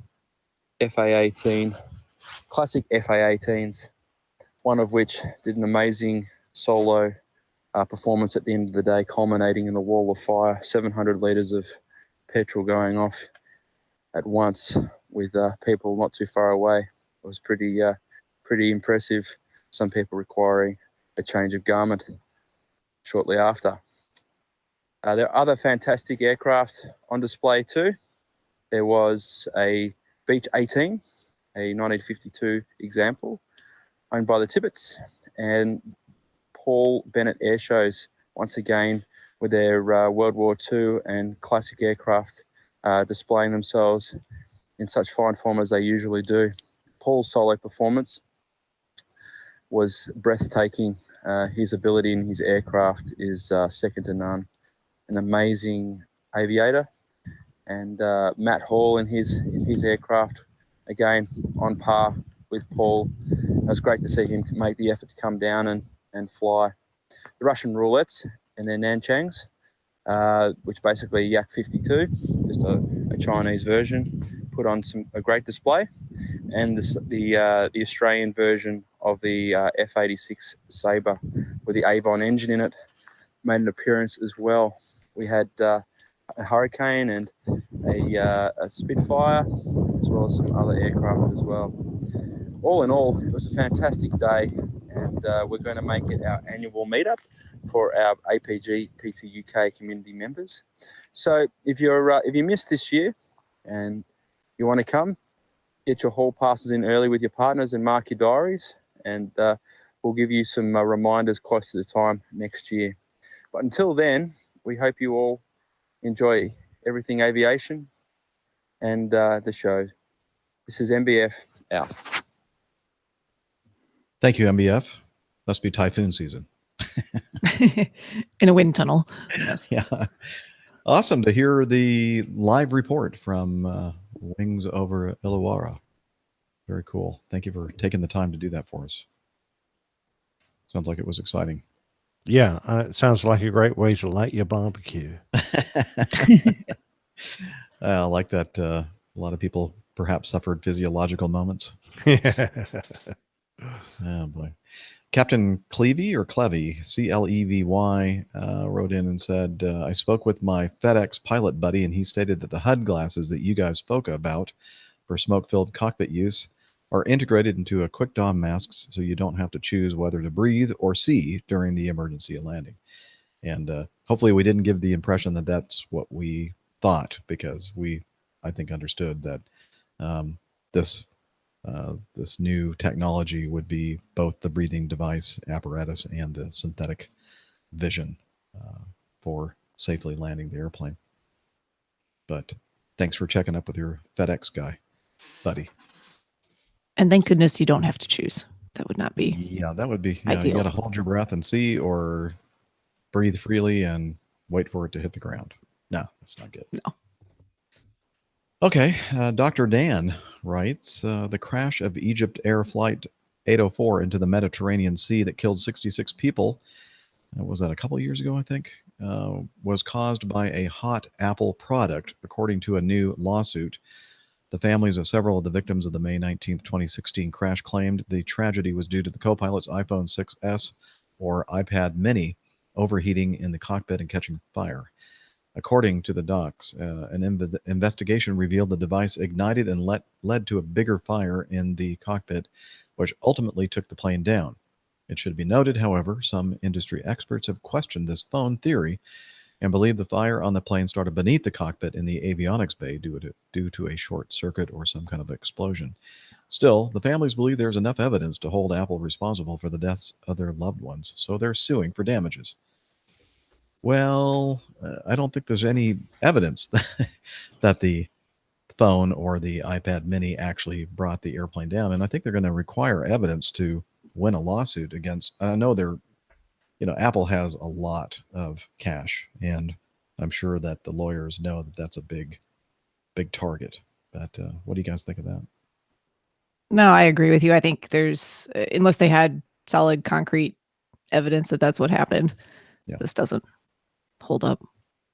Doesn't float the boat. Doesn't. No, and Apple, you're right, are going to fight that. They don't want to have their name dragged through the courts, so and they can keep that going forever. So I have a feeling these Poor people are being led up the path here by their lawyers. They're probably reaching too far.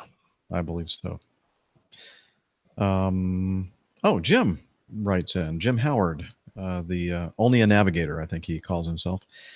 He says, hello, APG crew. A couple of long audiobooks coupled with a radically shorter commute compared to the recent past have caused me to fall behind in my duty to listen to each APG on the day of release. But I'm catching up. I was blown away by Captain Nick's interview with Sir Glenn Torpey, so much so that I've made an audio feedback recording of my reaction because I don't think the general audience really comprehended some of the incredible flying that Sir Glenn described in his interview. He used a tone of voice that made things sound like walking to the corner store to pick up a loaf of bread, making his flying sound like no big deal. Anyway, my recording commending his interview is at this link. And so we went ahead and downloaded that audio from that link, and we're going to play it right now. So take it away, Jim Howard. Hello, APG community and cockpit crew. This is Jim in Texas.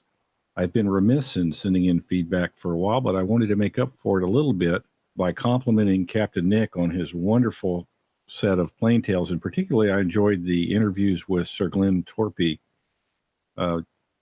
tornado pilot who wound up being I believe, the Chief Air Marshal of the Royal Air Force, the person who's in charge of the whole operation. As some of you know, I was formerly an EF-111A Raven electronic warfare officer, so I'm not unfamiliar with flying low levels on automated terrain following radar, even at night. Although I have to say, at night, I was never just super comfortable doing it. Anyway, so I'm listening to the interview with Sir Glenn, and we get to this part, and I kind of don't think people who haven't tried this before understood how radical this pilot and crew were when they were flying in Iraq. Gather, flying a Tornado at night using TFR would be an enormous challenge, but you decided to make it just a little harder. You weren't happy with the height the TFR was flying you at, I gather. Well, the aircraft was designed that it could fly completely hands-off using terrain following radar linked into the autopilot. But the minimum height you could dial in to the terrain following system was 200 feet. And when you were flying over the desert, depending on the TFR radar, it would fly you at probably about 220, 230, maybe even slightly higher. And there were occasions, because of some of the threats, like SA-8s, that probably wasn't going to be low enough. So we all came up with slightly different ways of, so how are we going to fly if you needed to? It didn't say you had to do this all the time, but if you needed to, how could you fly lower? And there were different techniques that people developed. The way I personally, and my backseater decided to do it, was to use the flight director system that we had in the aircraft, fed off the terrain following radar, but actually to manually fly the aircraft by effectively using that symbology, but tracking a bit lower than you would normally do to fly at 200 to 230 odd feet. And that could get you down, provided you were sensible about it, that could get you down to about 150, 160 feet, which was a much safer sort of environment to be operating. Wait. I could not possibly have heard that right. Let me back that up. That could get you down to about 150, 160 feet, which... Wow. I have to admit that if I heard this from anybody with less of a reputation for integrity and massive flying experience, I'd have thrown out the BS flag, because that is unblanking believable to me to accept. I can remember flying at 400 feet at night, and I'd be bopping along, looking at the radar, and at least in the F-111, and I bet the Tornado's the same way, the nav is looking at several radars and giving a running commentary on what's coming up and keeping track of where you are and so on. And every now and then, I would see a house go right under the airplane. It'd be like, whoa, we're really too low. So anyway, the thought of hand flying at 480 plus knots at night using the attitude director or whatever display they have in the front seat of a Tornado by hand at 150 feet. I mean, my hat is off to that. Like I say, if it anyone else without this sort of a background that this gentleman has, I wouldn't believe it. And I can't actually mentally picture that happening. But I just wanted to share with the whole audience that he sort of was going along in his interview. Yeah, we did this and we did that. And we flew along at 150 feet by hand at night over Iraq in combat. And I'm like, whoa, whoa, whoa, whoa. That is absolutely heroic. It's absolutely heroic. And it shows a level of bravery that is, I think, you look at the whole history of aviation, you won't find much flying that could top that for sheer guts. So my hat is off to the Royal Air Force and Sir Glenn for sharing that story with Captain Nick. And thank you, Captain Nick, for letting us in on this interview. I hope you can get many more like this. This is Jim in Texas. Thanks and hello to the APG crew and community. Thank you, Jim, for coming up with that audio feedback, which was no small feat, by the way. Very nice audio production. We always get that from Jim.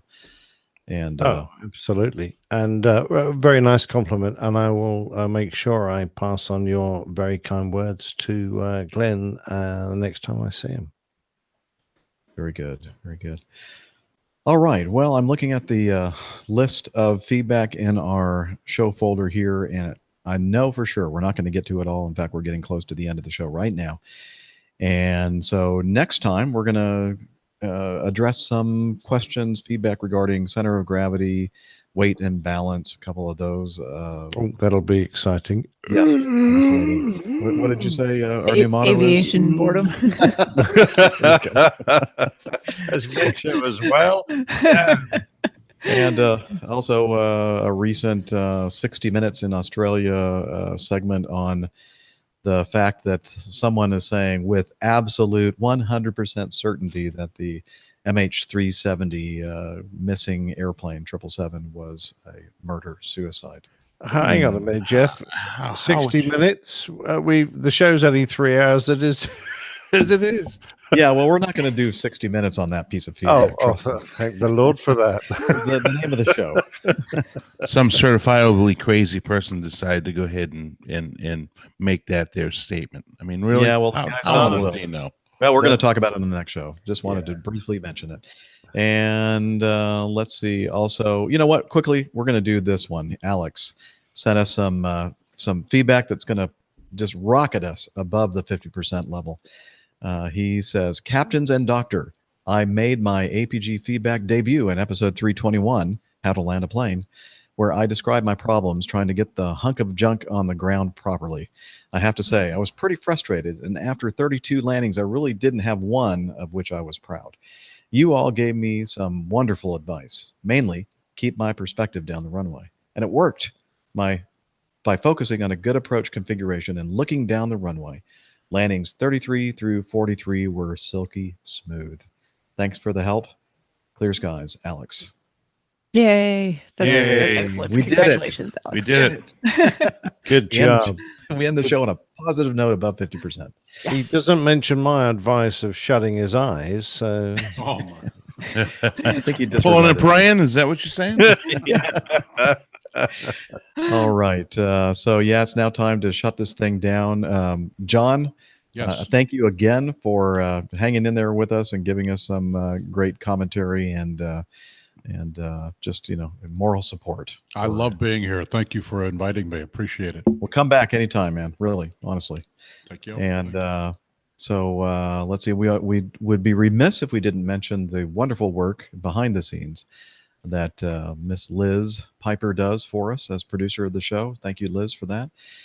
And let's see. If you want to learn more about the show, please head over to airlinepilotguy.com, where you'll find information about the crew and the community, the coffee fund, merchandise, plane tales, and so much more. And we also have some what do you call them? Smartphone, tablet apps, both for the iOS and Android. guaranteed And again, not to catch a light. Yes, we hope not. And you can find information about that in the embedded show notes for the podcast you're listening to right now, or you could head over to the website. The information is there as well. Or just go to the darn App Store or the Google Play Store and just do a search for Airline Pilot Guy, and you'll find the free app with no advertising. So please check it out if you want. And speaking of social media, Steph. I'll get to the social media in just a second because Okay. I just remembered I had one more PSA/announcement to make.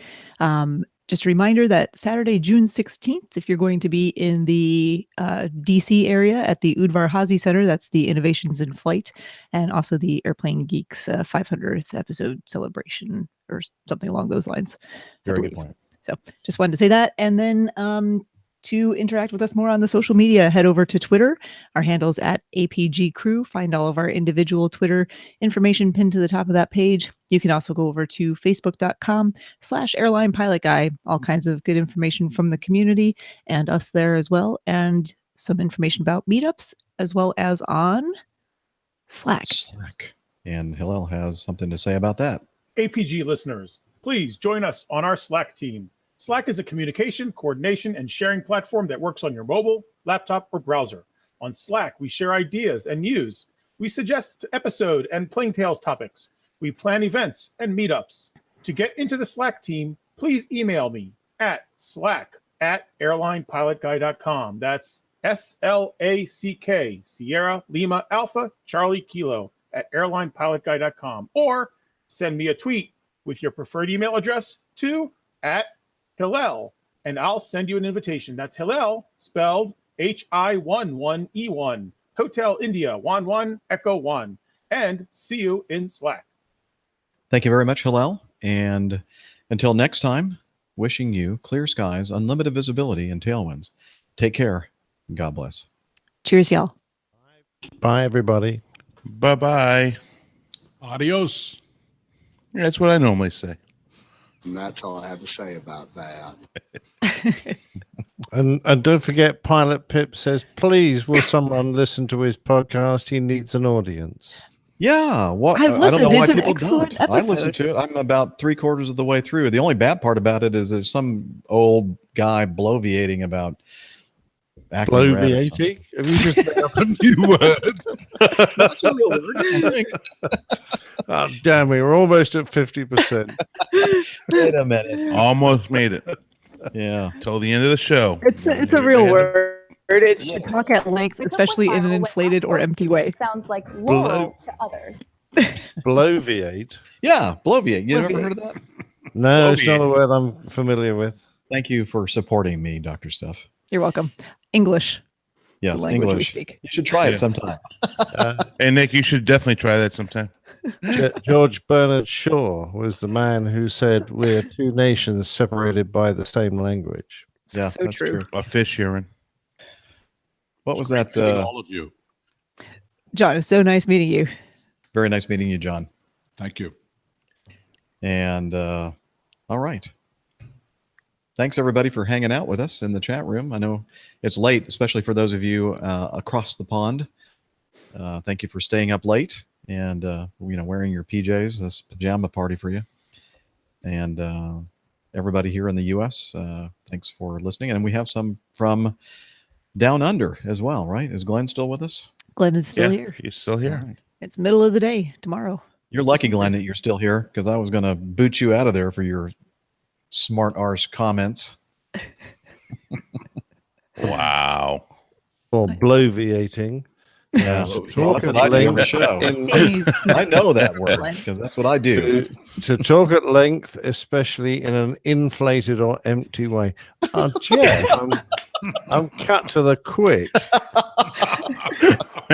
We're, I all, didn't say it was we were you. all just full of compliments for each other tonight. I didn't say it was you. Wow. Did I? He said some old, I think. Well, they're all old. Blathering. Yeah. And speaking of blathering, don't forget to hit stop. Oh, thank you. Bloviate. Bloviate. Blaviate. Bloviate. Bloviate. Oh, my. Laurel. Laurel. I might point out it says verb US, informal.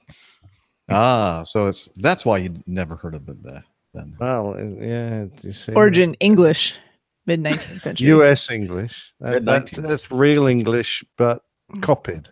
It's like the Chinese English. They just copy it. Mhm. Uh-huh. Wow. It definitely I'm says I'm trying to backpedal here as fast So, as I can. No, Give me really a getting break. back to that plane safety podcast. I mean, if you're listening to this, people that are listening to the audio aren't, but if you're listening to the video, please do check out Pilot Pip's plane safety podcast. It's very, very good. And the I need latest to give you episode. those clips from the No, episode. here's why I didn't know it. Bloviate is closely associated with U.S. President Warren G. Harding, who used it frequently and who was known for long, windy speeches. Mencken said of him, he writes the worst English that I have ever encountered. It reminds me of a string of wet sponges. It reminds me of tattered washing on the line. It reminds me of stale bean soup, of college yells, of dog barkings idiotically through the endless night. It is so bad that a sort of grandeur creeps into it. It drags itself out of the dark abysm of pish and crawls insanely up the topmost pinnacle of posh. It's rumble and bumble, it's flap and doodle, it's bladder and dash. Why don't you tell us how you really feel? Well, you want to hear what? Do you want to hear what E.E. Cummings said about Warren G. Harding at his funeral? Yeah, That but was Warren, kind of is Harding from Chicago? Is what I want to know. It was from New York State, I think. Yeah. He's the guy that old Kinderhook, they called him, and that's where we get the thing, okay. So E.E. Cummings said, he's the only man, woman, or child who wrote a simple declarative sentence with 7 grammatical errors. His funeral. Now, I might be wrong about that, President. Yeah. Excellent. What did we say? Harding? Harding. Warren G. Harding. Warren G. Harding. I may be thinking of another president. I'm just looking at another origin of the word. 1857, American English, a Midwestern word for to talk aimlessly and boastingly. To indulge in highfalutin. Highfalutin. There you go. Highfalutin. Yeah, very English. That is. Yeah, it's definitely English. Well, now that I'm thinking about it, it's probably not the right word to use for that guy that I was referring to. No. It was an excellent episode. I enjoyed it very much. Me too. Great contributions, Me pal. three. Yep. Well, you could have said hyperbole and blather. I wouldn't have minded that at all. Okay, I'll keep that in mind next time. You know what? Hyperbole and blather. There's the title of the show right there. Excellent. No, I preferred Steph's. No, don't use that. Well, Nick, have fun at the wedding tomorrow.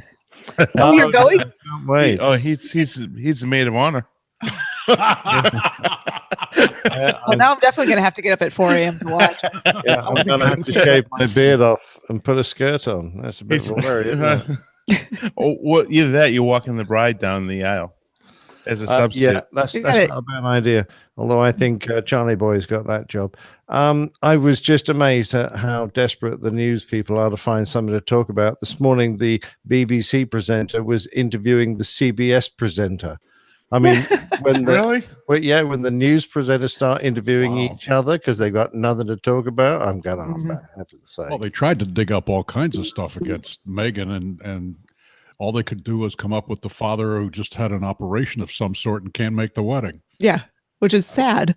I mean, that's absolutely. I must admit that we've had very little of that over here, which is rather nice. That's good. No, that's been like the main news here was. Oh, really? Her father can't make it to the wedding to walk her down the, come on.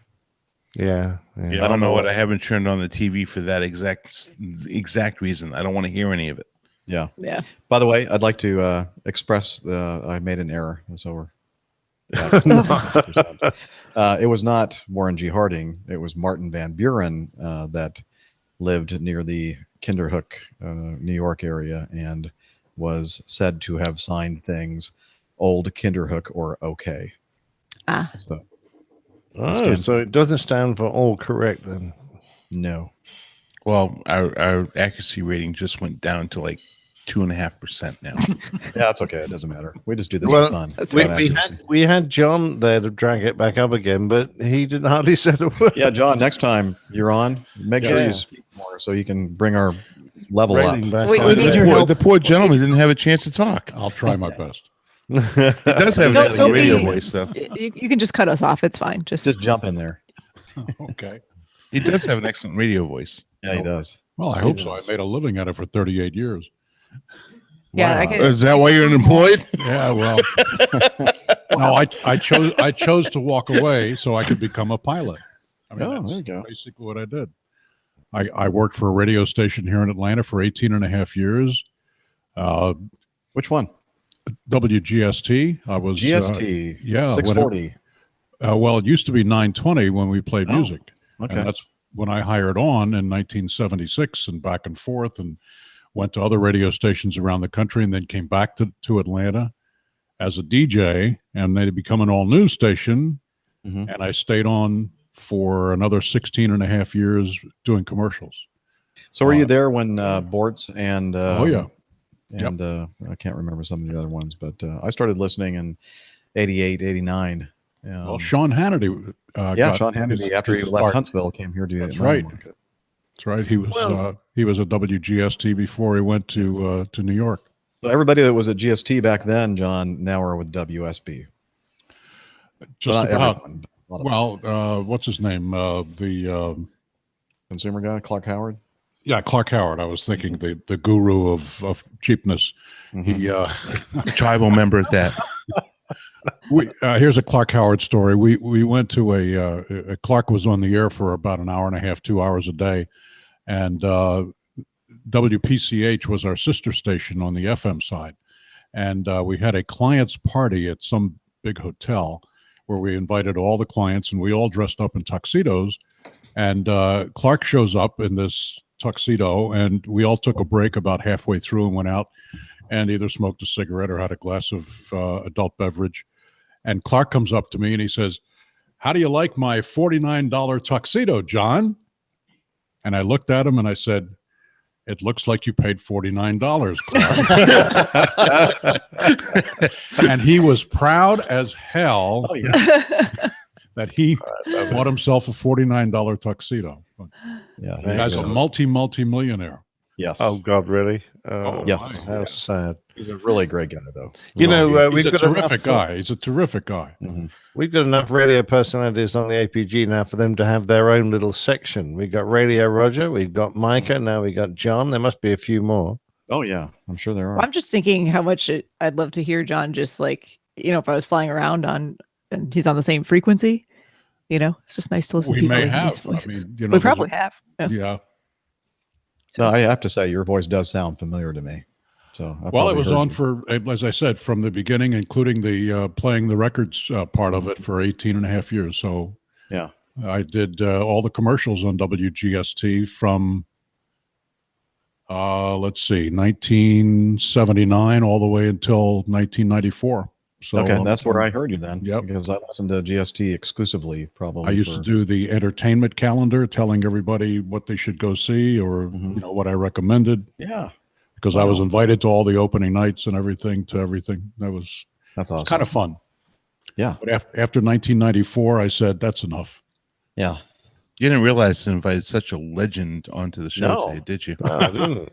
And I'm just realizing that I found yet possibly another source of American accents when I need to find a voice for my plain tales. Because occasionally there's some words spoken by an American and I can't do an American accent to save my own life. So do you have recording equipment there, John? Oh, does he ever? Sure. He showed up with half the adapters in his damn collection. And I asked him, I had asked him if he had an SLR, a splitter. And he said, well, I left it at work last night. And he shows up with like 3 of them. Because he probably just went rumbling through his little extra collection. Oh, there you go. If it's not too much trouble, I might fire the odd one-liner at you. If you have time, I can't pay. I'm afraid. Yeah, how much is the scale? Yeah, I was just going to say, I'll give you a percentage of my income, my APG income. What, 20%? Yeah. Okay. That sounds very generous and reasonable. Yeah. I think HR John, I can- think you should do 25 to 30% at least. Yeah, and I think you're HR you're gonna can, drive a hard bargain. Are you my Yeah, my yeah. agent? I'm your agent Oh, now. okay. And how much do you get? 0. Oh. Well, what kind of an agent are you then? Because I'm a good agent. Oh, okay. I'm looking out for my buddy, not for me. Excellent. All right. Well, this has been a blast. I'm glad you enjoyed it. I'm glad you didn't feel it was a waste of your time because we had a great time. As soon as Dana mentioned it, I said, "Really? I'd love to do that." And I was really hoping he was going to make it last night, but he had to do the professional world of a broadcast, and he was working the Braves game last night. Yeah, sorry you missed that last night, John. We had a great time. The Cubs game. Yeah. Or the Cubs Oh, that broadcast. must be, isn't that a bit depressing, John? I mean, watching them and trying to explain why they're not winning. But they are winning. The Braves are winning, though. Really? They are in first place in their divisions, and they're surprising everybody. Wow, they playing the Girl Scouts now. Nick's thing is just try to be as offensive as possible. As obnoxious as Equal opportunity, so don't feel picked on. Bloviation. Hey, I've been to a cricket game, so I know all about the pressing. I mean, those things can go on forever. Have you ever seen lawn bowling? No, but hang on, cricket's better. You've got 5 days of drinking. I was going to say it could last for like a week. And then you end up with a draw. Yeah. And end up with a draw. That's great. Yeah, but I mean, that's a perfect excuse to go and sit in the sun for 5 days and drink beer. I don't see why everyone complains about it. Well, you need an excuse. I'd rather be at the beach doing that. I don't know. Are those the players that are They drinking? used to be. They used to be, John. I think they're as trifle more professional now. Oh.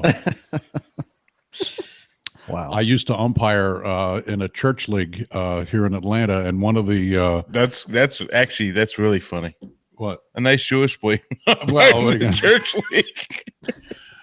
But I found out there was more drinking in this church league during the game. The players were half in the bag by the time the game was over, and I was the umpire, and they wanted us to drink with them as well. And I just drew the line. I said, "No, thank you. I appreciate it, but I'll wait until I get home." I love it. Well, you'll be glad to know lawn bowls involves a lot of drinking, so that's good. Excellent. Lawn? Is it called lawn bowl? Lawn bowls, yes. Well, Oh. playing bowls on a lawn. Lawn bowls. I got you. You do play it in America. Hairy balls. There used to be a green in the gardens Green of the White hairy House. balls.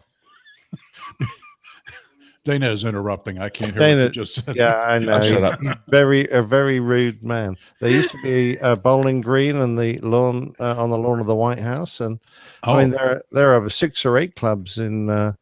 Yeah, they were. Is that bocce? Is that like Bowling bocce Green, ball? Kentucky?